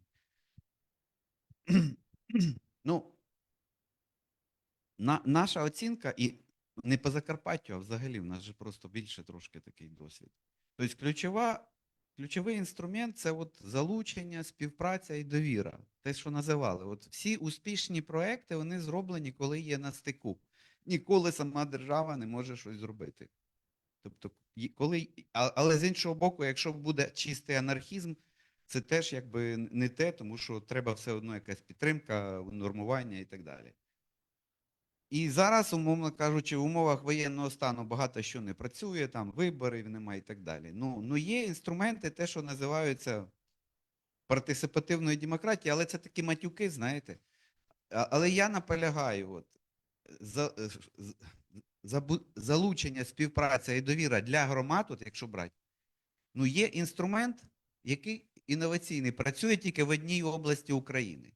От в містах і навіть в громадах зробили бюджет участі. А от зробити бюджет участі на рівні області, де гравцями виступають громади або великі громадські організації, змогла тільки Полтавська область. Ми намагалися, коли працювали ще там по реінтеграції Донецької і Луганської, цей досвід. Тому перший момент, який може дати кумулятивний ефект, тобто і по залученню, і по довірі влада, і суспільства, і по горизонталі між собою, от зробити якісний бюджет участі. Тобто мається на увазі, і у вас буде і загальнорегіональне, загальнообласне інформаційне поле, тому що буде обща зацікавленість. От різні громади, от екологія, сміттєпереробний завод, от бюджет участі, коли область каже, ми підтримаємо на принципах там співфінансування чи залучення ще інвесторів і так далі, але кращий проект підтримуємо. Хай всі включаться, тобто воно буде створювати таке середовище. Тобто вони створили повністю свою обласну платформу, все це прозоро, облрада виділяє певні кошти, потім шукають додаткових. Це перше. Бо сьогодні Китай відновлює пустелі. Близький Схід розвиває щось, вирощує також на піску. Тому у нас ключове питання – це ревіталізація людського капіталу. Але ревіталізація людського капіталу не робиться просто за рахунок побудови підприємств, або просто навіть за рахунок залучення інвестицій. Тому що люди відтікають по різним іншим факторам. Да? Тобто безпека, зарплата і взагалі бажання жити тут, народжувати і працювати. Тому це перше, і закінчую. Якщо організаційно і кадрово область зможе це реалізувати якісно, далі цей бюджет участі треба сфокусувати. Ми підтримуємо не просто проекти, там екологія, сміття і так далі. Ми підтримуємо самодискриміновану меншину в Україні. Це соціальні інноватори. Тобто от ті люди, які щось намагаються зробити нове, інноваційне і так далі, це просто якісь невідомі герої, подвижники і так. Тому що все середовище, воно якби, не треба напрягатися. Давайте зробимо, як було, давайте послухаємо євроінтеграторів і нам що-небудь імпортують. Підтримка своїх інноваторів, тобто створення національної, регіональної інфраструктури підтримки, це може бути конкурс, форум. Тобто люди повинні відчувати, що вони можуть реалізовувати свої шалені ідеї тут, інакше вони поїдуть. Тому от я таких 2 Це дуже практичні кроки. Якщо треба, ми можемо знайомити з Полтави і так далі. Окей. Це як один із успішних кейсів може бути, значить, що у нас, щоб розуміти, ну, що не все так погано. Тут же 1000 разів вже всі говорили перечин. Значить, на минулому тижні мер, у нас було там такий круглий стіл в училище, прийшов міський голова, говорить, я зустрівся з випускними класами з обома. От буквально. Жоден із випускників не збирається виїжджати. Це перший раз є приклад, це кейс. Тобто діти в громаді побачили, що вони мають перспективу якусь у себе в громаді. Тобто ми говоримо, релокація, приїхали, привезли гроші, в'їжджають там десь когось, ще щось. Але місцеві діти, жоден із 2 випускних класів, випускник сказав, що в цьому році я не готовий сказати, що я уїду. Я лишаюсь тут, вдома. Це перший кейс. І другий кейс, значить, сама велика проблема – це, звичайно, в громадах і в освіті. Сама велика. Значить, нема сьогодні, це в першу чергу фінансове питання, нема ні в профтехосвіті, ні в середньої освіті у нас. І це буде надалі наростати із цією реформою. Це сама велика проблема, нема кому вчити дітей. А нам, громадам, потрібно з вчителями працювати, а вони мають працювати з дітьми і з батьками.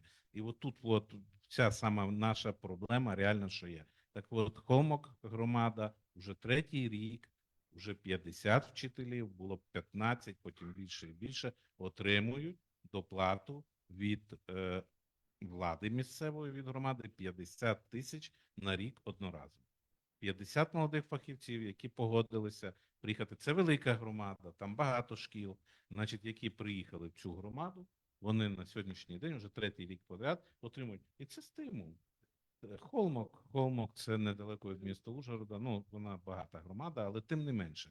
Тобто є успішні кейси, а це за собою буде тягнути, як наслідки, інші потім позитивні зміни. Супер, дякую. Я думаю, що такі приклади точно вартували того, щоб їх зазначити. Тому, не дивлячись те, що перетягуємо трішечки по часу, але тим не менше я не можу не подякувати спікерам за участь в цій панелі. Тож я вам дякую, прошу доєднуватися в залі до нас і поаплодувати кожному зі спікерів, які виклали свої думки. І я хочу запросити до виступу. Чи мені мають сказати технічна команда, чи в нас пані Юлія Тищенко онлайн і чи вже готова. Тож прошу технічну команду вивести, будь ласка, на екран. Пані Юлію Тищенко, мою колегу, співзасновницю національної платформи стійкості та згуртованості, одну з знаних українських аналітикинь. І вона представить результати міжсекторального діалогу про стійкість та соціальну згуртованість в Ужгороді. От десь певною мірою, так як сьогодні ми тут проводимо діалог і спілкуємось, тільки в закритішому режимі, тільки в режимі Chatham-хаусу. В нас проходять постійні формати діалогів на місцях, де обговорюємо делікатні, важливі, стратегічні почасту, а інколи дуже прикладні теми. Юлія, скажіть мені, будь ласка, чи вже з нами, чи ми можемо почути і побачити пані Юлію? Вітаю. Я Так, на Юля, ми місці. тебе чуємо. Тож, твої 20 хвилин для презентації. Да, За 5 хвилин до завершення часу я нагадаю про це. добре, я спробую більш лаконічно, можливо, тобто, щоб не розтягувати нашу розмову. Дивіться, ця презентація певною мірою, вона дуже суголосна з тим, що ми чули в першій частині, зокрема, там стосовно аналізу ризиків. Але вона просто, формат діалогів, і ці дані, які ми отримали, вони надають нам більшу можливість нам, і вам зрозуміти, а що люди все ж таки мають розуміти, і що вони розуміють, приміром, під такими показниками, як збільшення людей в складних життєвих умовах, або зменшення рівня горизонтальної згуртованості, чи якихось певних ліній напруження між ВПО і регіонами. От я слухала якби першу презентацію, першу панель, зокрема Бліц, і там якби вже багато того, що ми отримали в результаті от цих закритих діалогів, воно значною мірою прозвучало. Можна наступний слайд? Я просто їх не можу технічно лістати. Буквально дуже коротко скажу про ці параметри дослідження. Тобто це саме закриті регіональні діалоги, які якби проходили в Ужгороді переважним чином в березні місяці. І тут ми маємо розуміти, да, є певні обмеження. Це не фокус-група, це не є там репрезентативно-соціологічним дослідженням. Це якби дані розмови, дискусії за всією динамікою, власне, для щодо питань, пов'язаних з там ризиками для стійкості, згуртованості, яка нам дозволяє у цій динаміці зрозуміти певні тенденції, певне розуміння ситуації в регіоні, там щодо взаємин між людьми, тим, що наші учасники з різних соціальних груп вважають викликами, там ризиками соціальної згуртованості, соціальної стійкості. Ви бачите там ті блоки для аналізу за відповідних даних, то це і повсякденна стійкість, і доступ до ресурсів, і якби розуміння або нерозуміння пріоритетів їхнього розподілу, ресурсів громад, різного роду соціальних ресурсів, інтеграція ВПО, сьогоднішня ветеранська політика, управлінські конфлікти, практичні запобіжники стійкості. Можна? Загальний контекст. Закарпаття сьогодні це якби регіон, який є одним якби з центрів прийняття прийому ВПО. І тут є ще якби свої особливості і свої надбання, пов'язаними дійсно з багатонаціональним складом населення, вже сталими неформальними мережами, тобто цими якби горизонтальними зв'язками, які якби направлені на внутрішнє життя і вирішення там тих чи інших місцевих проблем. Але ця якби зміна ситуації безпекова в країні, те, що фактично Закарпаття стає реципієнтом для багатьох людей сьогодні, вона якби вже трансформує певною мірою соціальну тканину цих неформальних зв'язків, горизонтальних мереж. І відповідно до цього не може не відбуватись на питаннях там соціальної згуртованості, стійкості. Можна наступний слайд?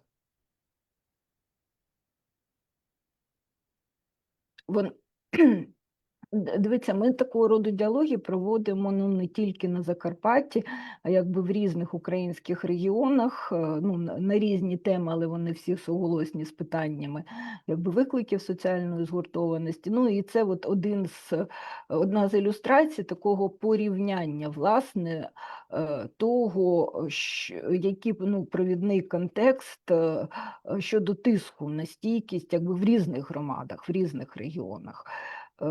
Тобто, наприклад, на Закарпатті, порівняно з іншими регіонами, звичайно, є актуальним питання безпеки, але більше, порівняно з іншими, тут йдеться про такі виклики згуртованості, стійкості і стабільності соціальної тканини, як, по суті, соціальні питання. Да? Ви говорили про це під час, наприклад, брифу цієї першої дискусії, першої панелі. Це і якби зростання ціни оренди житла, це дуже суттєве перевантаження сервісів. Наші учасники говорили про те, що може називатись там процедурна нерівність і слабка пояснювальність рішень. Що таке процедурна нерівність? Один із її аспектів, коли люди і різні якби вразливі групи не до кінця розуміють і усвідомлюють, чому відбувається ця конкуренція за ресурси. Які пріоритети там якоїсь соціальної підтримки там чи не підтримки, тобто як ці рішення ухвалюються. І Ми бачимо, що Закарпаття порівняно з іншими регіонами, це дійсно навіть порівняно з іншими, скажімо, тиловими регіонами. Це релокація бізнесу і певну міру навантаження, звичайно, з можливостями, які тут можуть відкриватись на загальну інфраструктуру регіону. Можна наступний. Дивіться, ми говорили про певні вразливості. І тут логіка вразливості, знову ж таки, в інтерпретації, в трактуванні наших учасників з різних соціальних груп, це не просто там нестача, чи обмеженість, чи небажання там ділитися ресурсами, а нерозуміння тієї рівності, і непрозорості доступу щодо них. І ви тут бачите порівняно з іншими регіонами. Для Закарпаття тут поєднуються тут виклики стосовно тиску на житло і ресурси, виникає питання інституційної довіри, тут і брак ресурсів, і правила їхнього розподілу, і кадровий дефіцит, і подекуди не дуже ефективна комунікація між владою і громадою. І довіра тримається не на людях і на системі. І ще щодо четвертого виклику, неповне включення груп. Зокрема, ВПО і ветерани або люди з інвалідністю також говорили про різного роду наявні такі, можливо, навіть і не дуже зримі бар'єри, але які існують для їхнього співжиття в громаді. Якщо можна, наступний. Ми бачимо, можна тут, я не буду все це зачитувати, ви, я думаю, бачите різні ризики, які сьогодні впливають на стійкість Закарпаття. Можна говорити, що ми маємо тут справу з тим, що в Закарпатті, за великим рахунком, не все так і погано з цією соціальною згуртованістю і стійкістю. Тобто ця базові її основи, вони зберігаються. І знову ж таки вони підтримуються цією громадянською активністю, але не вистачає інституційної відповіді. Зокрема, чітких, зрозумілих правил включення влади, можливо, через вже проблеми, пов'язані з таким інституційним забезпеченням, кадровим голодом, різними тими речами, про які ми вже, в принципі, говорили навіть під час тої панелі, яка тут звучала. Це і соціальна сфера, і сфера освіти, і взагалі ефективність управління, ухвалення рішень. Отже, поступове накопичення різних соціальних проблем і викликів. Перевантаження соціальної, освітньої структури, перевантаження закладів охорони здоров'я та щодо реабілітації, зокрема, і людей з інвалідністю, і ветеранів, власне. Недовіра тут це, знову ж таки, неефективна комунікація і певна непрозорість ухвалення рішень. Значний тиск на стійкість соціально згуртовані Закарпаття – це питання ВПО, їх інтеграції, їх влаштування. І це не тільки питання, наприклад, пов'язане з житлом, це більш широкі інтегративні заходи, які можуть бути пов'язані з тими людьми, які потрапили в громаду внаслідок війни. Виклик ветеранська політика. Йдеться про, навіть далі ми це побачимо, навіть про певні такі лінії напруги між ветеранами, тими, хто брав участь в бойових діях, і тими, хто їх не брав. На думку тих представників ветеранської спільноти, які брали участь в наших діалогах, це і відсутність якихось чи брак зримих на рівні громад дійсно реальних таких маршрутів, там, пов'язаних з реінтеграцією. І лікування, працевлаштування, там, психологічна підтримка, робота з родинами. Тобто це значною мірою має такий фрагментарний характер. Ну і, звичайно, проблема безбар'єрності. Про це також говорилося, що це, в принципі, така значною мірою, можливо, буде і є наскрізна тема, пов'язана з зменшенням інформаційних бар'єрів, освітніх бар'єрів. Тобто це не тільки якби пандуси, це такий життєустрій громади. Можна наступний слайд? Отже, стійкість зберігається, але тримається не стільки на готовності інституцій, а знову ж таки на цих компенсаторних речах щодо активності громад, громадського сектору, взаємодопомозі. Єдине, що цей ресурс, він також не безмежний, і тут накопичення ще цих соціальних викликів і тиску на інфраструктуру, вони і відображаються і на внутрішньому виснаженні недовіри, власне, і певному вигоранні, якщо можна так сказати, в цих неформальних організацій громадянського суспільства, неформальних зв'язків. Можна наступний слайд? Дивіться, ми говорили тут про місцевих мешканців, така структура соціальної політики, і соціального зрізу.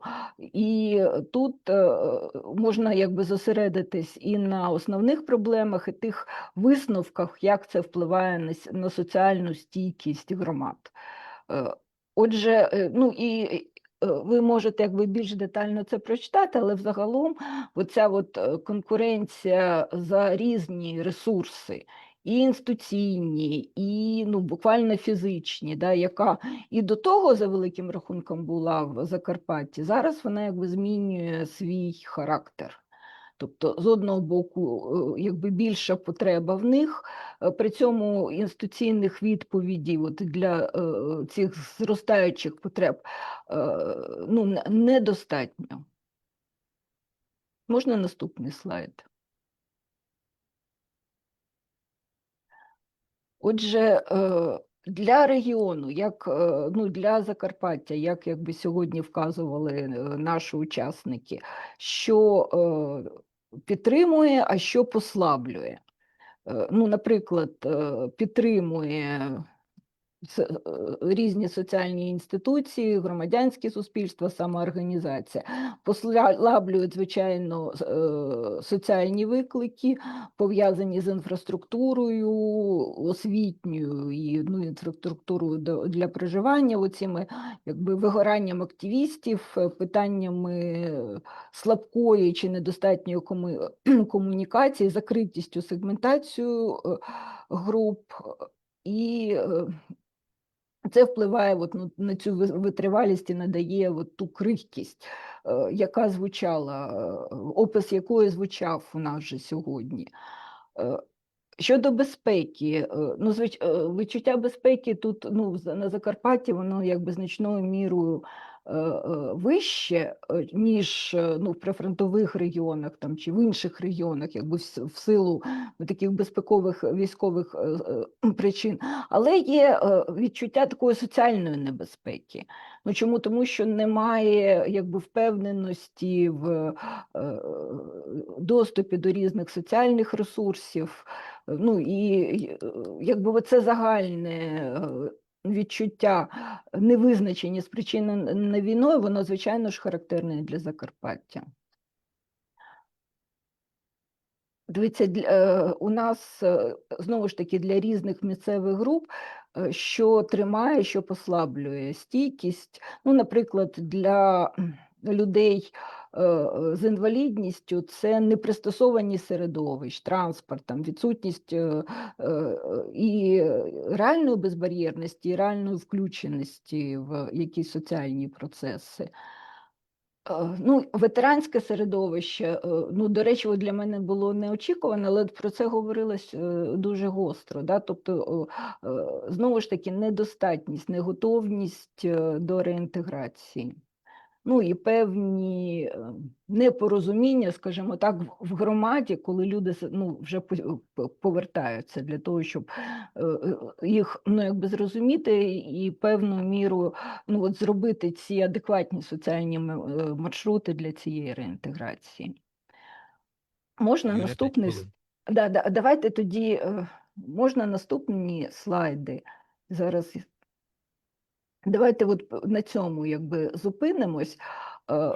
Ризики, да, оці крихкі складові згуртованості лінії напруження. Ви бачите лінії потенційної напруги. Я б не говорила, що це ці лінії напруги, вони там мають якусь критичність. І більше того, ну, можна якби стверджувати, що немає, ну, наприклад, серед тих, хто ну, постійно проживає, ну, місцевих в Ужгороді, якихось заперечень тому, що там не потрібно там допомагати внутрішньо переміщеним особам і так далі. Да? Чи є там якісь, ну, скажімо, ідеологічні протиріччя. От це значною мірою конкуренція за соціальні ресурси між місцевими і ВПО. Ветерани цивільні, як ми вже говорили. Тобто тут ну, потрібно працювати із зменшенням тої дистанції, з ну, наявністю якогось діалогу, власне, з родинами. Тобто це може бути при тому, ну, дасть Бог, припиненні вогня там, чи припиненні війни, да, оцим повоєнним шоком, і це якби значною мірою може відбитись на регіоні. Отже, є конфлікт чи навіть якісь лінії напруження між різними хвилями самих ВПО, тобто 14-22 роки, тут також присутня конкуренція. Лінії напруження можуть бути між владою і громадою, тобто закритість міської ради, там, питання прозорості рішень, скасування тих там чи інших домовленостей. Є загальне вигорання, ну, якби активного ядра сьогодні ну, різних соціальних груп, як і представників неурядових організацій, так і органів влади самоврядування. Несприятливе інформаційне середовище, тобто ну, доволі якби таке стресове, агресивне, є дезінформація, ну, що не сприяє зменшенню напруги. Ну і безпекові теми, і виборчі теми. До речі, виборчі теми практично не характерні для інших регіонів. Ну і безпекові теми – це переважним чином, ну, все ж таки питання мобілізації. От. І ну, очікування там, якоїсь ясності по виборам. А тут, відповідно до цього, і маніпуляції там, потенційні інформаційним простором, які впливають там, якби, на різні вразливі групи. Можна на останній слайд, просто хто, ну, кому буде цікаво, ми можемо поділитися якби, всією інформацією. Там є дані більш детальні стосовно ветеранів і стосовно інтеграції людей з інвалідністю, тих викликів, які сьогодні існують, і стосовно внутрішньо переміщених осіб. Ну і от, якщо можна, ваші уваги такі загальні висновки. Да, тобто стійкість на Закарпатті є, в Ужгороді, зокрема, і якби це ну, доволі функціональна така модель, але ну, все ж таки вже компенсаторна. Тобто тут має бути якісь такі рішення переходу до системних рішень, вибачте, за тавтологію, можливої співпраці влади і громади, влади і громадських організацій, але має бути те, що зменшує тиск на ці неформальні мережі. головний тут ризик не тільки там нестача ресурсів, а подекуди в цій соціальній сфері непрозорість там, чи незрозумілість соціальних груп, які в свою чергу перебувають в конкуренції щодо доступу на них. Знову ж таки, це породжує соціальну напругу. Це не конфлікти, але, можливо, латентна соціальна напруга. Це і щодо наявності ресурсів, і щодо процедур, але це жодним міром не якась напруга, яка там має якісь ідеологічні корені, там, не знаю, мова, віра, як не парадоксально і так далі. Тобто це, якби класичний варіант такої соціальної конкуренції. Проблеми реальній інтеграції ВПО, тобто між присутністю і повноцінною участю. До речі, також питання на нього немає відповіді. Зокрема, ВПО з 2014 року. До якого часу вони ВПО або вони вже інтегровані в громаду? Тобто оці рамки, і розуміння самими людьми, які потрапили в регіон, в силу війни, внутрішнього переміщення, і розуміння якби самої громади цих інтеграційних процесів. І ветеранська політика. Ветерани, безбар'єрність, не тільки фізична, якби в широкому сенсі. Оце той виклик сьогодні, який тисне на цю суспільну стійкість, і на ті ризики, певною мірою розшифровує, оце зниження рівня горизонтальної згуртованості там, на тій мапі, яку демонстрував Володимир, з огляду цих ризиків. Тобто це переважним чином, оцей текст, він, якби пояснює, навіть не пояснює, розшифровує, що мається на увазі. Дякую. Дякую, Юлія. Дякую за такий чудовий огляд і власне, за проведені ці групи. Дякую діалогу. нашим колегам, зокрема, на Закарпатті, і Миколі за це, тобто це їх заслуга повністю. Так, Юлія, тут оплески тобі, не знаю, чи чуєш. Дуже класна інформація, і я думаю, що вона якнайкраще лягає для підґрунтя нашої дискусії тут. Відповідно, залишається з нами потім, так само, як і з Володимиром, пізніше буде можливість відреагувати на те, про що ми зараз поговоримо з нашими шановними спікерами, яких по одному я зараз запрошую долучитися до мене. Пан Мирослав Горват, депутат міськради, департамент соціальної політики, доєднується до нас. Також Мирослава Майдич, виконавча директорка IT-кластера Закарпаття і господарка нинішнього простору, де ми знаходимося сьогодні. Вже не настільки спекотного, але з не менш гарячою дискусією, завдяки її зусиллям, зокрема. Також Анжела Бабкіна, голова Ради з питань ВПО Закарпатської обласної військової адміністрації. Ради бачити вчергове на наших заходах. Владислав Горнадь, ветеран, радник голови управління Національної поліції Закарпатської області з ветеранської політики, співзасновник спортивно-реабілітаційного центру. Дякую вам дуже. І я пропоную сконцентруватися в цій дискусії саме на громаді. Власне, Юлія Тищенко, мені здається, непоганий пас нам дала для того, щоб поговорити про те, як, власне, ті загрози, ті ризики і ті можливості проявляються саме в житті громади. Логічно, мабуть, було би розпочати з вас, пан Горват, оскільки і останніми позиціями тут були питання розвитку, питання людського потенціалу, зокрема і по ВПО, і по ветеранам інтегрально. Тож я думаю, що соціальна політика – це найбільш влучний, скажімо, початок цієї дискусії для того, щоб здати глибину. Дякую за запрошення. Скажу вам відверто, пощастило людям, які народилися на Закарпатті, в такому унікальному краї, як Закарпаття. Мультикультурний, багатонаціональний край. Я відношуся до ромської громади і маю честь представляти ромську громаду вже другу каденцію. Скажу вам відверто, ромська громада нараховується на Закарпатті за неофіційними даними близько 100 тисяч людей. За тими даними, які дає обласна державна адміністрація, трохи більше 50 тисяч. І тому скажу вам відверто, ті проблемні питання, бо та дискусія, яка сьогодні була сьогодні почута тут, нашими експертами, колегами, скажу вам відверто, що вони дуже-дуже близькі до того, до реального життя.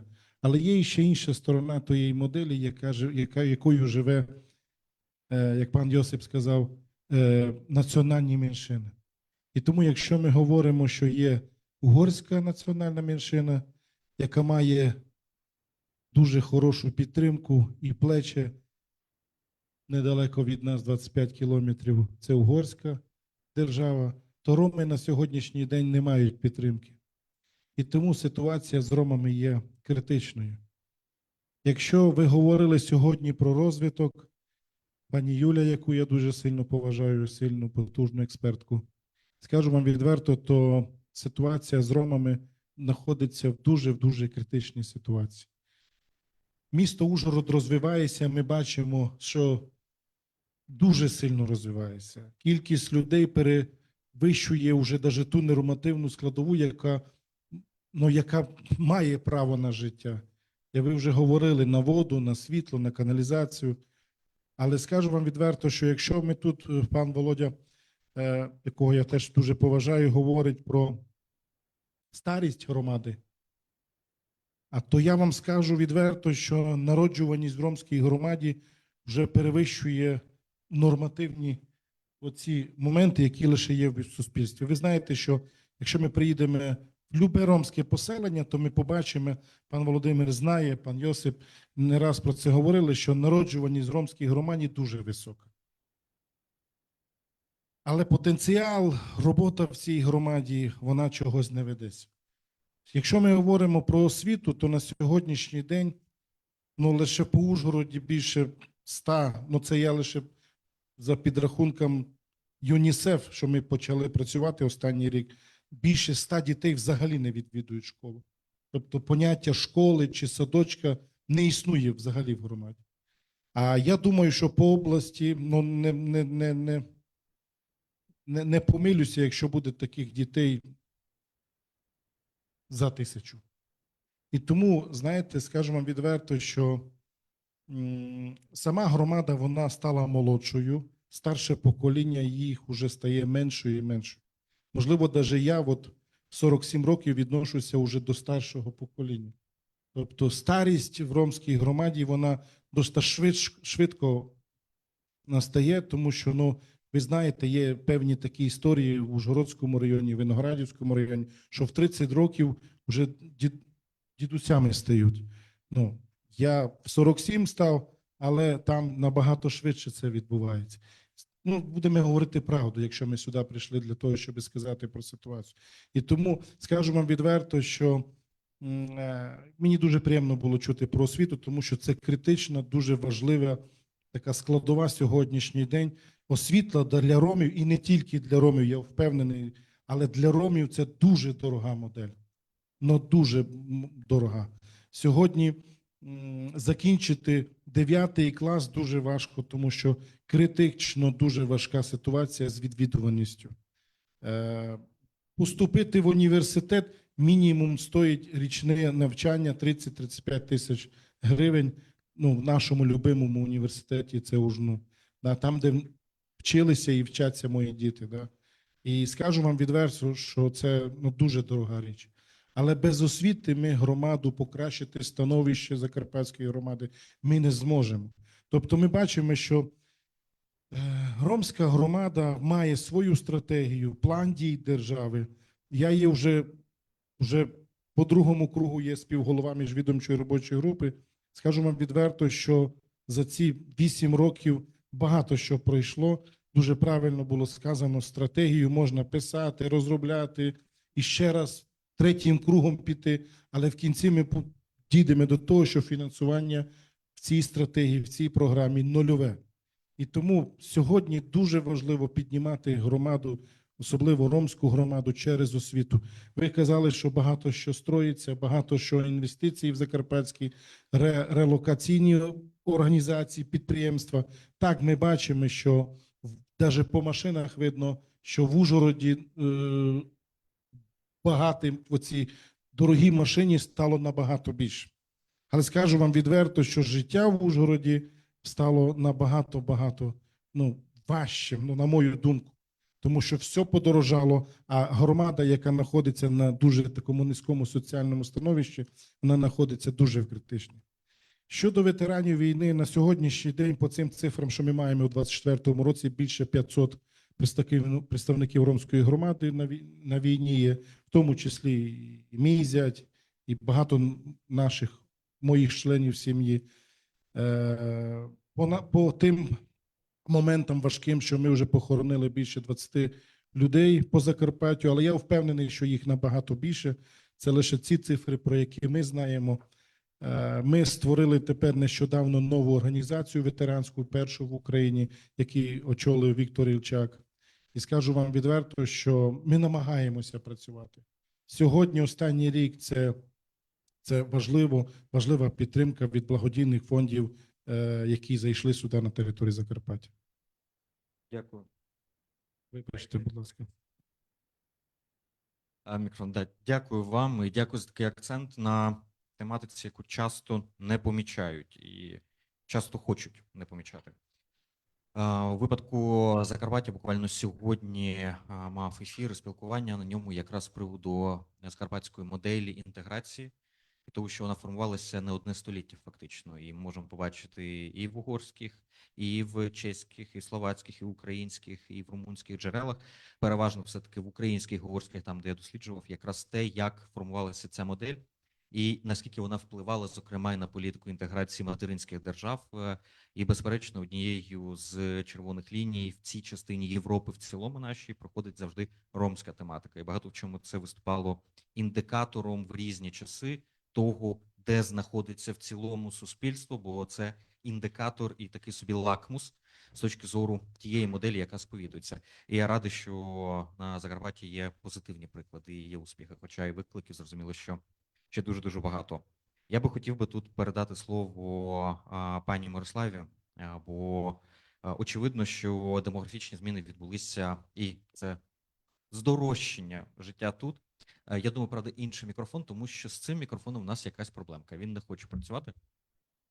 І, зокрема, за рахунок, стереотипно не найбіднішої когорти українського бізнесу, IT-бізнесу, який активно релоковувався на Закарпатті, релокується. Я знаю, що і ви, зокрема, займаєтесь підтримкою бізнесів, які релокувалися сюди, і взаємодію з середовищем не тільки IT-бізнесів, але й бізнесів інших, які взаємодіють з IT-кластером. Тож, як, на вашу думку, які ключові тенденції проявляються, можливо, які виклики з IT або від IT в цілому можемо побачити для середовища, і навпаки, які можливості реалізовані завдяки цьому? Дякую. В першу чергу варто зазначити так, що ми відчули в 2022 році, після початку повномасштабного вторгнення, як на Закарпатті релокувалася величезна кількість IT-фахівців. За даними обласної адміністрації, цифра сягала вже навіть 20-30 тисяч айтівців, але це сумарно з сім'ями, тобто це там працюючий мама, тато і плюс діти. Натомість ми побачили в 2023 році дуже сильний відтік. І буду відвертою, так, що станом вже на 26 рік, і от розуміючи, як нам далі розвивати Закарпаття, треба бути чесними з собою, і в певній мірі ми втратили вже певні можливості. Ми втратили час, і ми своєю певною бездіяльністю втратили найважливіший потенціал – це людей. В першу чергу людей, котрі сюди релоковувались, то навіть не в першу чергу, це важливий момент. Тому що ми забуваємо про головне. Бізнес релоковується, це все класно, підприємство, ми будуємо нові заводи і так далі, але в першу чергу ми живемо в суспільстві. Для нас головне – це людина. І для людини головне – це закриття базових потреб. Що я чула, коли люди вирішили переїжджати з Закарпаття або виїжджати за кордон, це те, що тут некомфортно жити. Тут є багато ужгородців, і не тільки ужгородців, котрі погодяться, що є багато пунктів соціальної інфраструктури, котрі є недопрацьовані. Соціальної інфраструктури. Почнемо з базових штук. Погані дороги, відсутність нових садочків, шкіл. Мені 31 рік, я тільки недавно стала мамою, і для мене відкрилися очі після того, що наскільки Ужгород є недоступним для молодих матерів. Тобто це купа речей, котрі впливають загалом на твоє враження від міста і чи хочеш ти залишатися в ньому жити. Це, вибачте, неприбрані вулиці, це пошарпані будівлі, це багато інших факторів, котрі є не тільки актуальними для Ужгорода. Тобто в нас в цьому плані оцей перший ефект красивого карпатського міста, котре близько біля кордону, але є велике але, котре впливає на загальне враження людей і чому вони хочуть тут залишатися чи не хочуть жити. Тому що в першу чергу айтівці – це робота, котра дозволяє тобі працювати з будь-якої точки світу. Велика кількість людей знайшла, звісно, тут прихисток в перші місяці, але побувши тут якийсь час, зрозуміли, що є свої недоопрацювання. Тому, напевно, варто повертатися або додому, або рухатися далі. Тим не менше, з нами залишилися найстійкіші або ті, хто ідейний і вірить в розвиток Закарпаття. Не варто, звісно, забувати про те, що наше розташування прекрасно рекламує сам регіон для відкриття нових підприємств, нових компаній, котрі якраз будуть генерувати і соціальний капітал в плані молодих фахівців, котрі є експертами і в інженерному напрямку, і не тільки. Однак так само це розташування інколи грає з нами вже в злий жарт. Після особливо останніх прильотів, коли до нас звертаються якісь компанії, котрі виготовляють якраз там вже згадані дрони, вони теж прощупують, що тут, як є, чи є достатній ринок талантів. Однак пов'язано все з війною, підприємства вибирають релоковуватися до Словаччини, до прикладу, відкривати свої виробництва в Кошице, тому що ми завжди оминаємо оцей головний ризик, те, що в нас триває війна, і поки вона не завершиться, ми ніяк розвиватися повноцінно не зможемо. Дякую. А як ви утримуєте? От якщо взяти 3 топ позитива, чому варто було б залишитись, попри все інше, які б ви окреслили? Звісно, це розташування. Тому що вже коли унормувалося питання бронювання фахівців, можна виїхати спокійно за кордон у відрядження, аби налагоджувати нові партнерства, тому що IT – це в першу чергу експортна галузь. Вона залишається на перших позиціях, то якраз валютну виручку в країну приносить. Тому не треба приховувати очевидне те, що в першу чергу ми працюємо з закордонними клієнтами. Другий момент. Ніхто не відміняв, що Закарпаття гарне, колоритне природа. Тобто люди все одно залишаються тут, тому що тут класні люди, тут хочеться жити, попри навіть всі ці мінуси. Попри навіть інфраструктуру.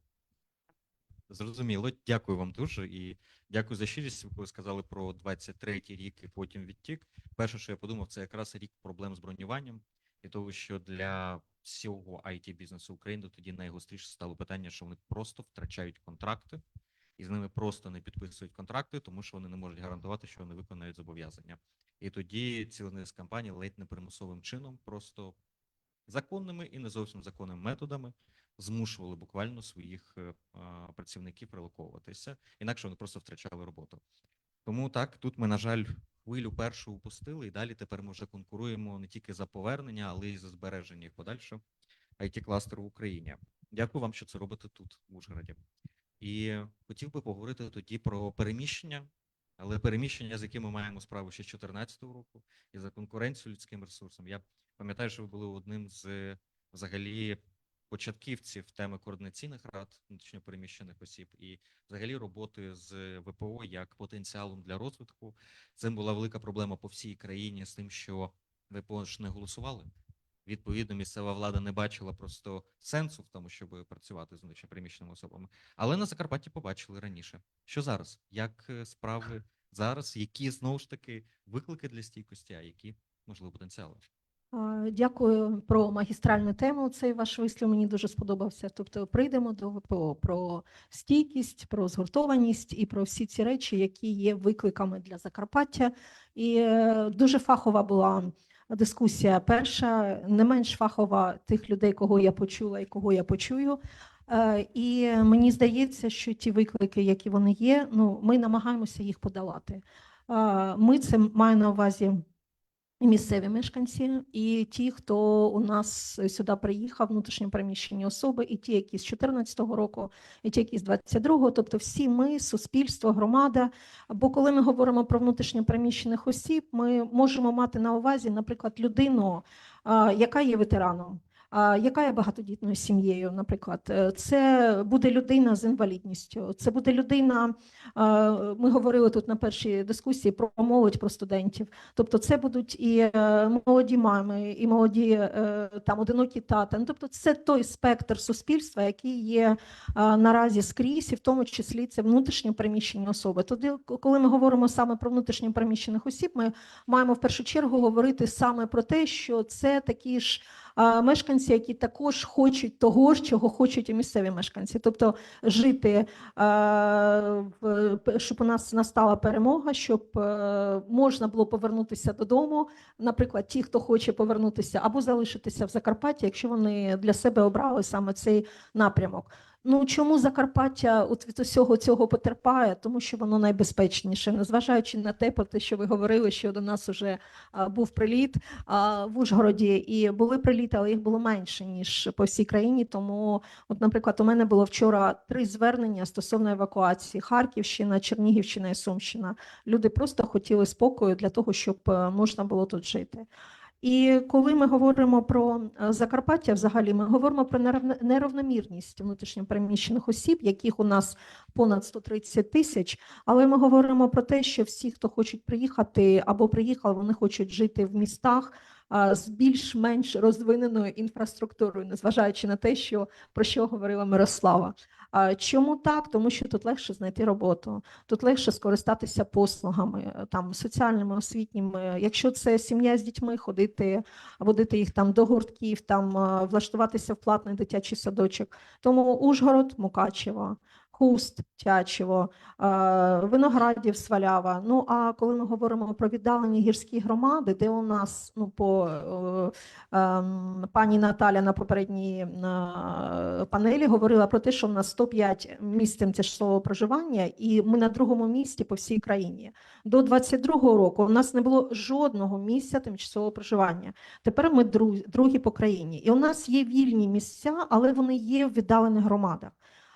Чому люди туди не хочуть їхати? Ну, тому що про те, що я про це проговорила, тому що там може бути таке, що людина елементарно не може скористатися викликом швидкої. Коли швидка доїде, людина може вже, ну, їй може стати погано, може стати зле. Тому це дуже, дуже важливо, про що говорили у нас попередні спікери, це, ну, інфраструктура. Інфраструктура, вона... Це питання, мабуть, стратегічне. Чому? Тому що, ну, не можна в період, треба це робити, але в період війни, мабуть, з цим досить проблематично.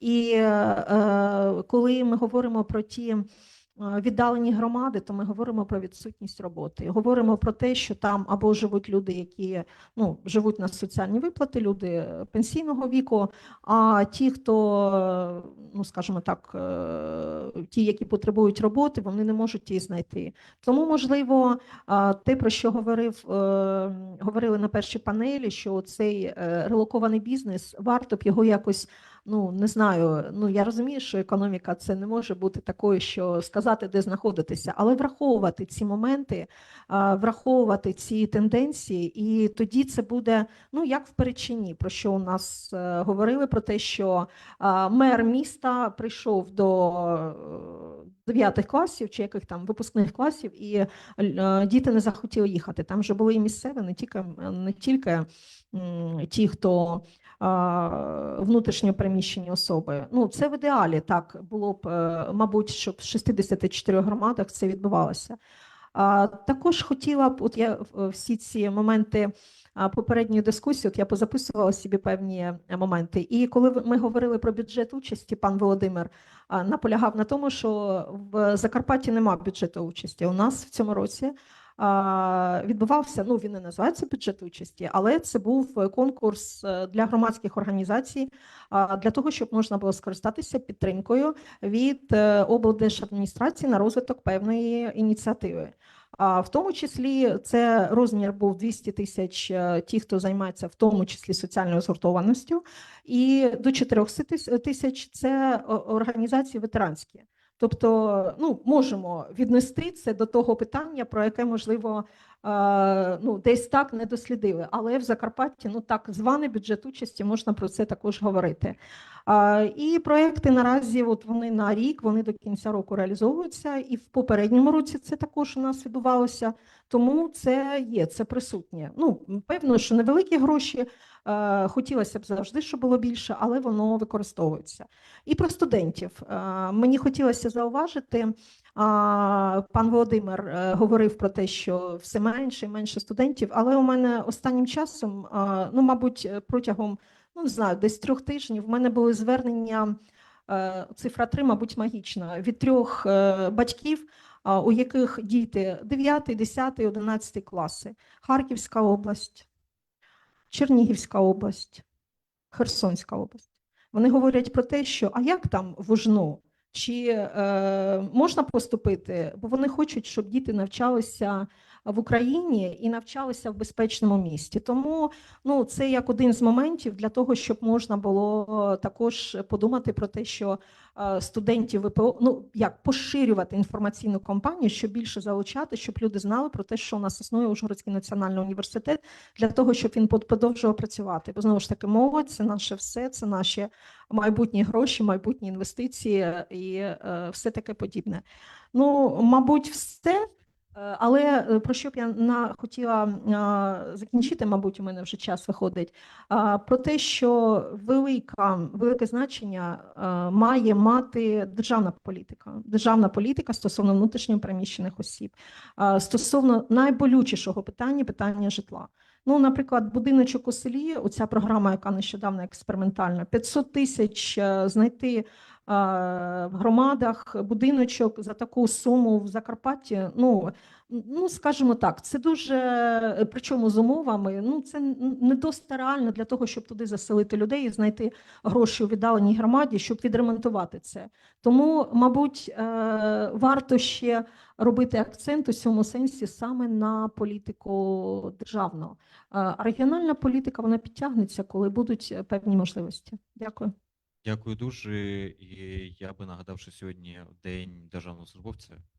Якраз тих людей, хто часто і густо не бачений зовні, але є тими безсмертними поні, які на собі витягують, власне, ці проблеми. І говорячи про державну політику, я останнім часом буквально чую це всюди і можна підмітити, що раніше була позиція, що краще, коли державної політики взагалі нема, щоб не заважали. Бо без держави краще відбудеться. Наразі ми вже в багатьох темах все-таки дійшли до моменту масштабування, де вже з'являються державні політики більш-менш адекватні, але часто недороблені, часто недоресурсно забезпечені, часто недокомуніковані, але ми вже починаємо сперечатися з ефективністю державної політики, а не заперечувати саму її потребу.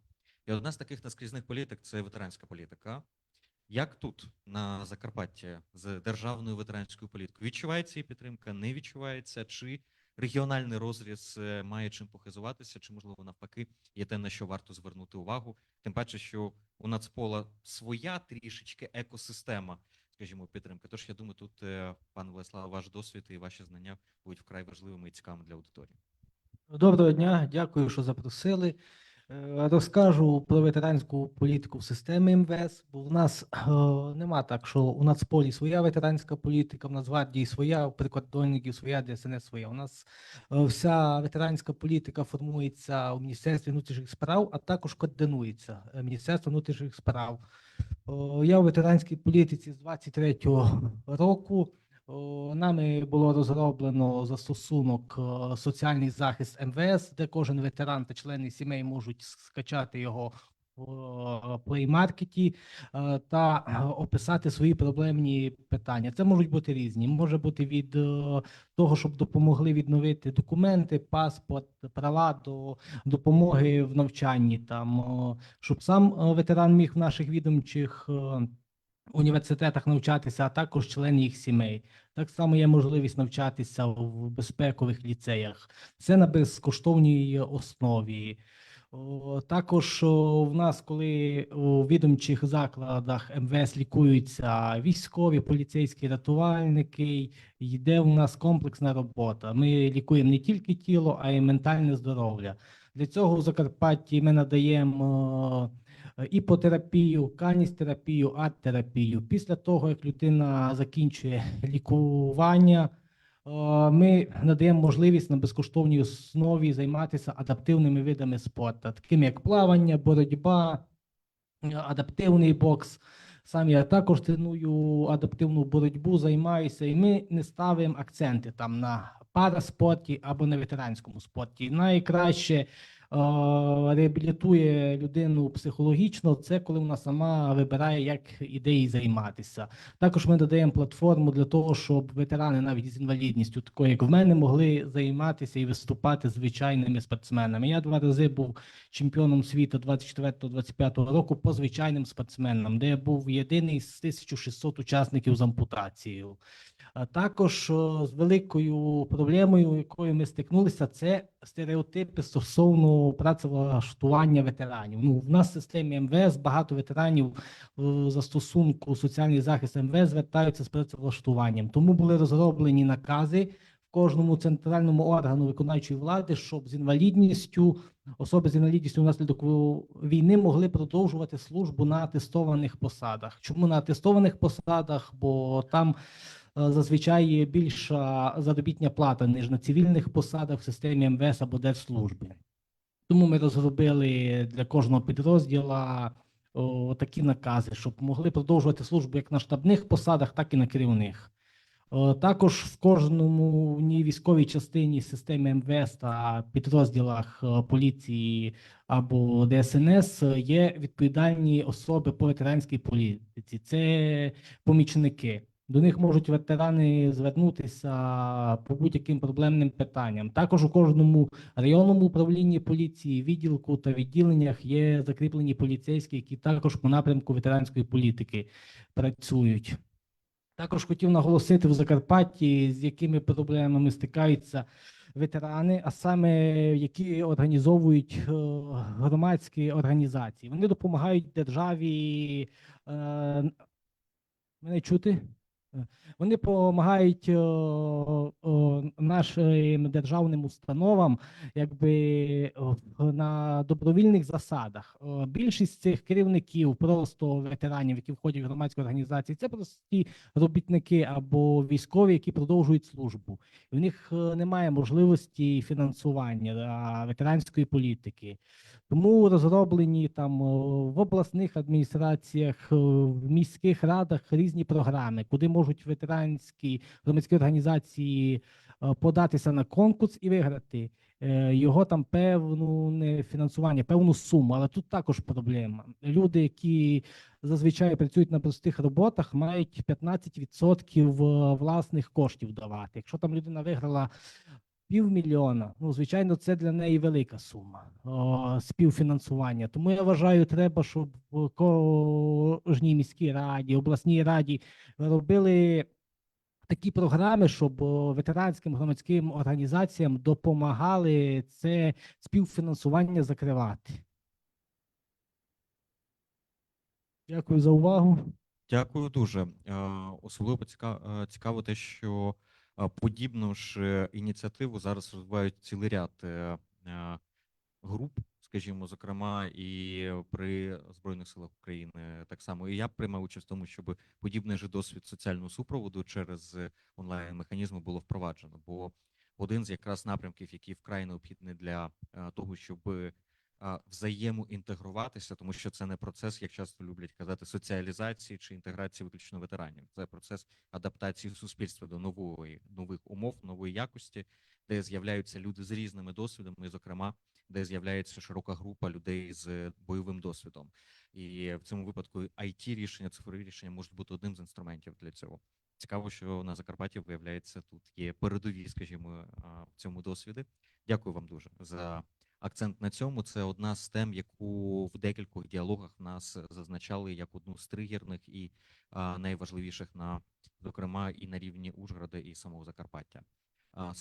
Запитаю зараз у колег, чи пані Юлія разом з нами, і чи можемо ми надати їй слово на 3 хвилини для рефлексії за результатами нашої панельної дискусії. Так? Тоді попрошу технічну команду вивести нам пані Юлію.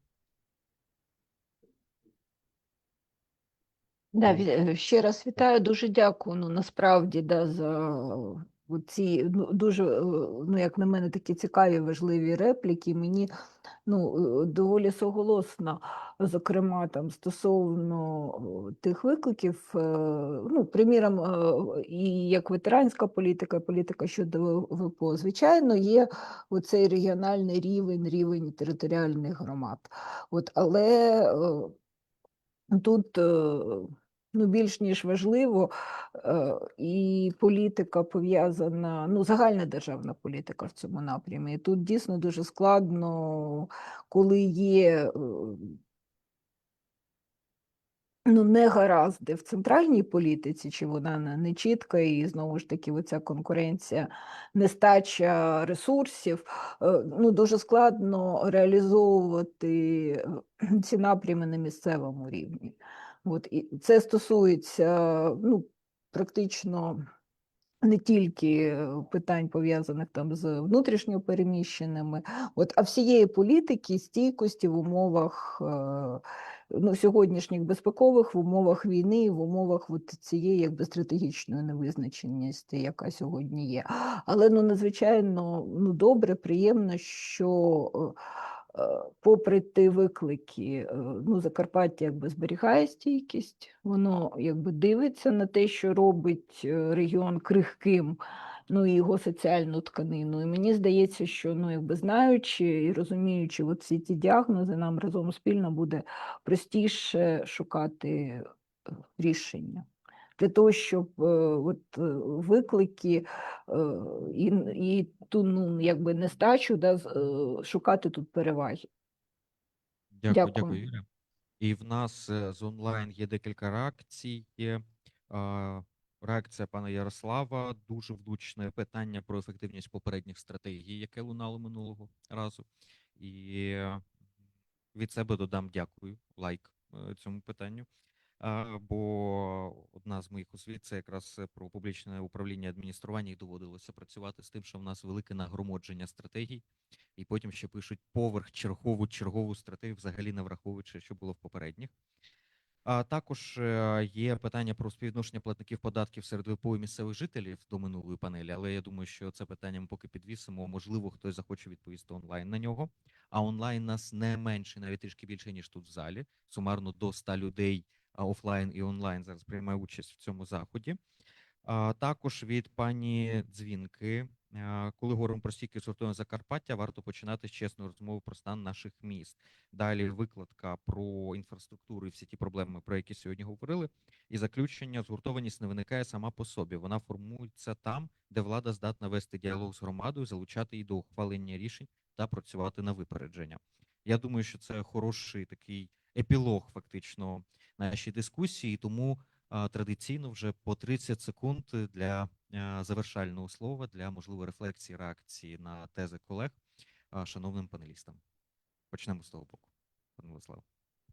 Я би хотів звернутися більше від ветеранської общини. Хотів сказати так, не треба до ветеранів відноситися з якимись стереотипами. Ветерани такі самі люди, більшість їх це людей, які хочуть змінити нашу країну на краще. Я думаю, що з працевлаштуванням буде на краще все змінюватися, і ветерани займуть свою нішу і асоціалізуються якнайкраще. Дякую за увагу. Дякую дуже, пані Анжела.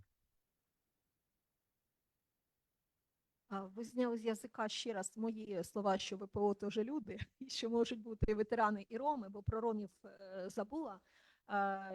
Але тепер, мабуть, я скажу про те, що все ж таки існують певні питання, які, знову ж таки, на центральному рівні не досліджені, є дискримінаційними. Наприклад, ВПО, які проживають в гірській місцевості, вони не можуть отримувати ті виплати, які отримують місцеві, тому що це були перепони.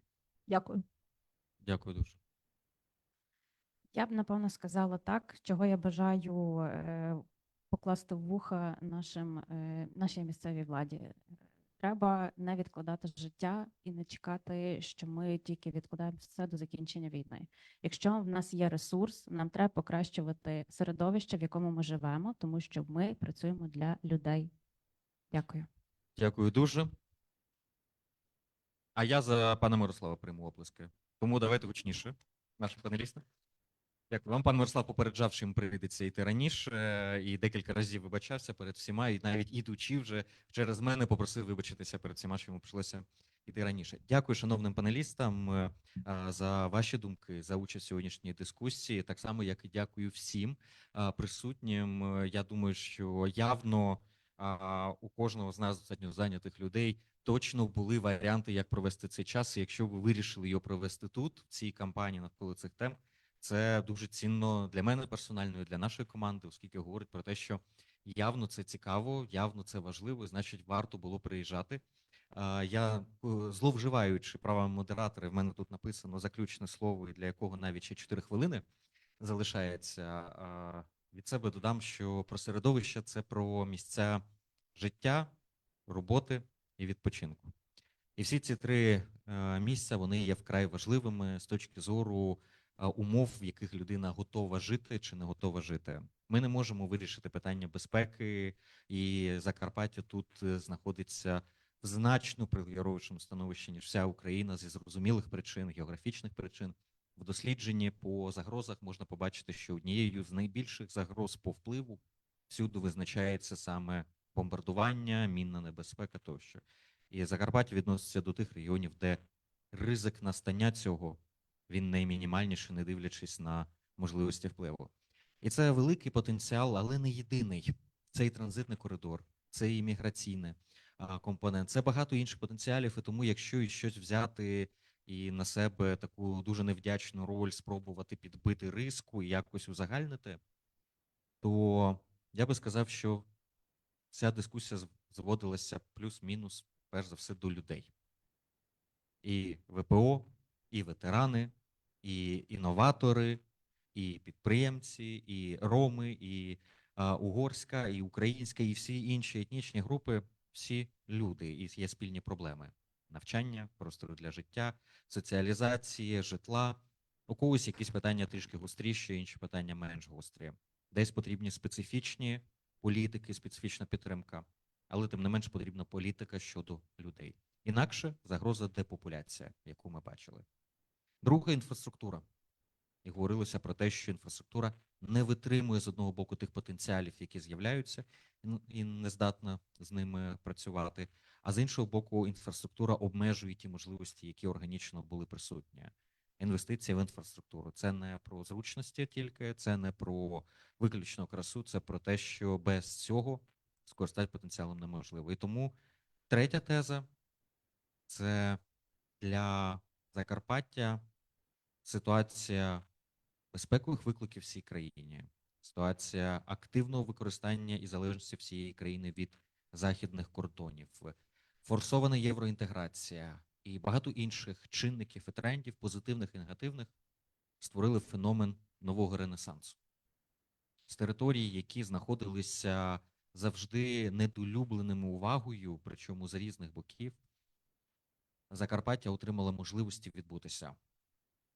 І головне не здехтувати цими потенціалами.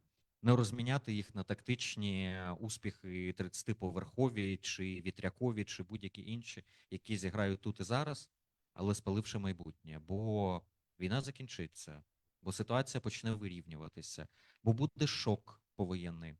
І важливо, щоб ті потенціали, які зараз створилися на Закарпатті, були конвертовані в стратегічні можливості. І в такому випадку Закарпаття не тільки під час війни актуалізується, але у післявоєнний період зможе стати одним з локомотивів регіону і в цілому зайняти своє чільне місце в загальноукраїнському розрізі і міжрегіональній кооперації. У Закарпаття є все для цього. Головне вдало і вміло цим скористатися. Бо той же досвід 23-го року і боротьби багато регіонів, міст шалено борються за те, щоб айтішники до них переїхали. Це одна з найскладніших просто когорт, дуже прошених, яких намагаються запросити отут через кордон буквально клюш на пока з боку Румунії, які на цьому збудували своє локальне диво розвитку регіону, який також цілком собі міг стагнувати. Але не вміли, не змогли скористатися. І це був загальнонаціональний тренд, а не тільки лояльний. Так от я бажаю нам всім, щоб і було якомога менше можливостей, які ми здехтували. Зокрема, є одна можливість і прохання. Ті, хто не дореєструвалися, зареєструватися там. Бо це і можливість, і прохання в одному, а також прийти до неформальної дискусії з знайдками. Їх там багато, люди старалися з кавою, чаєм і продовжити нашу цікаву і змістовну дискусію вже тут поруч. І також дякую всім тим, хто доєднався до нас онлайн. На жаль, вам наїдки запропонувати не можу. Каву тільки з самотужки. Однією з елементів формули стійкості української є самоорганізація.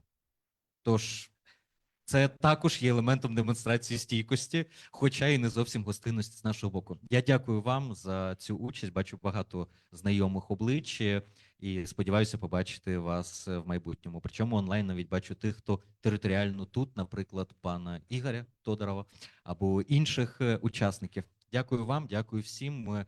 Дякую за службу тим, хто нас боронить зараз на фронтах, і тим, хто присутній тут, хто служив і захищав.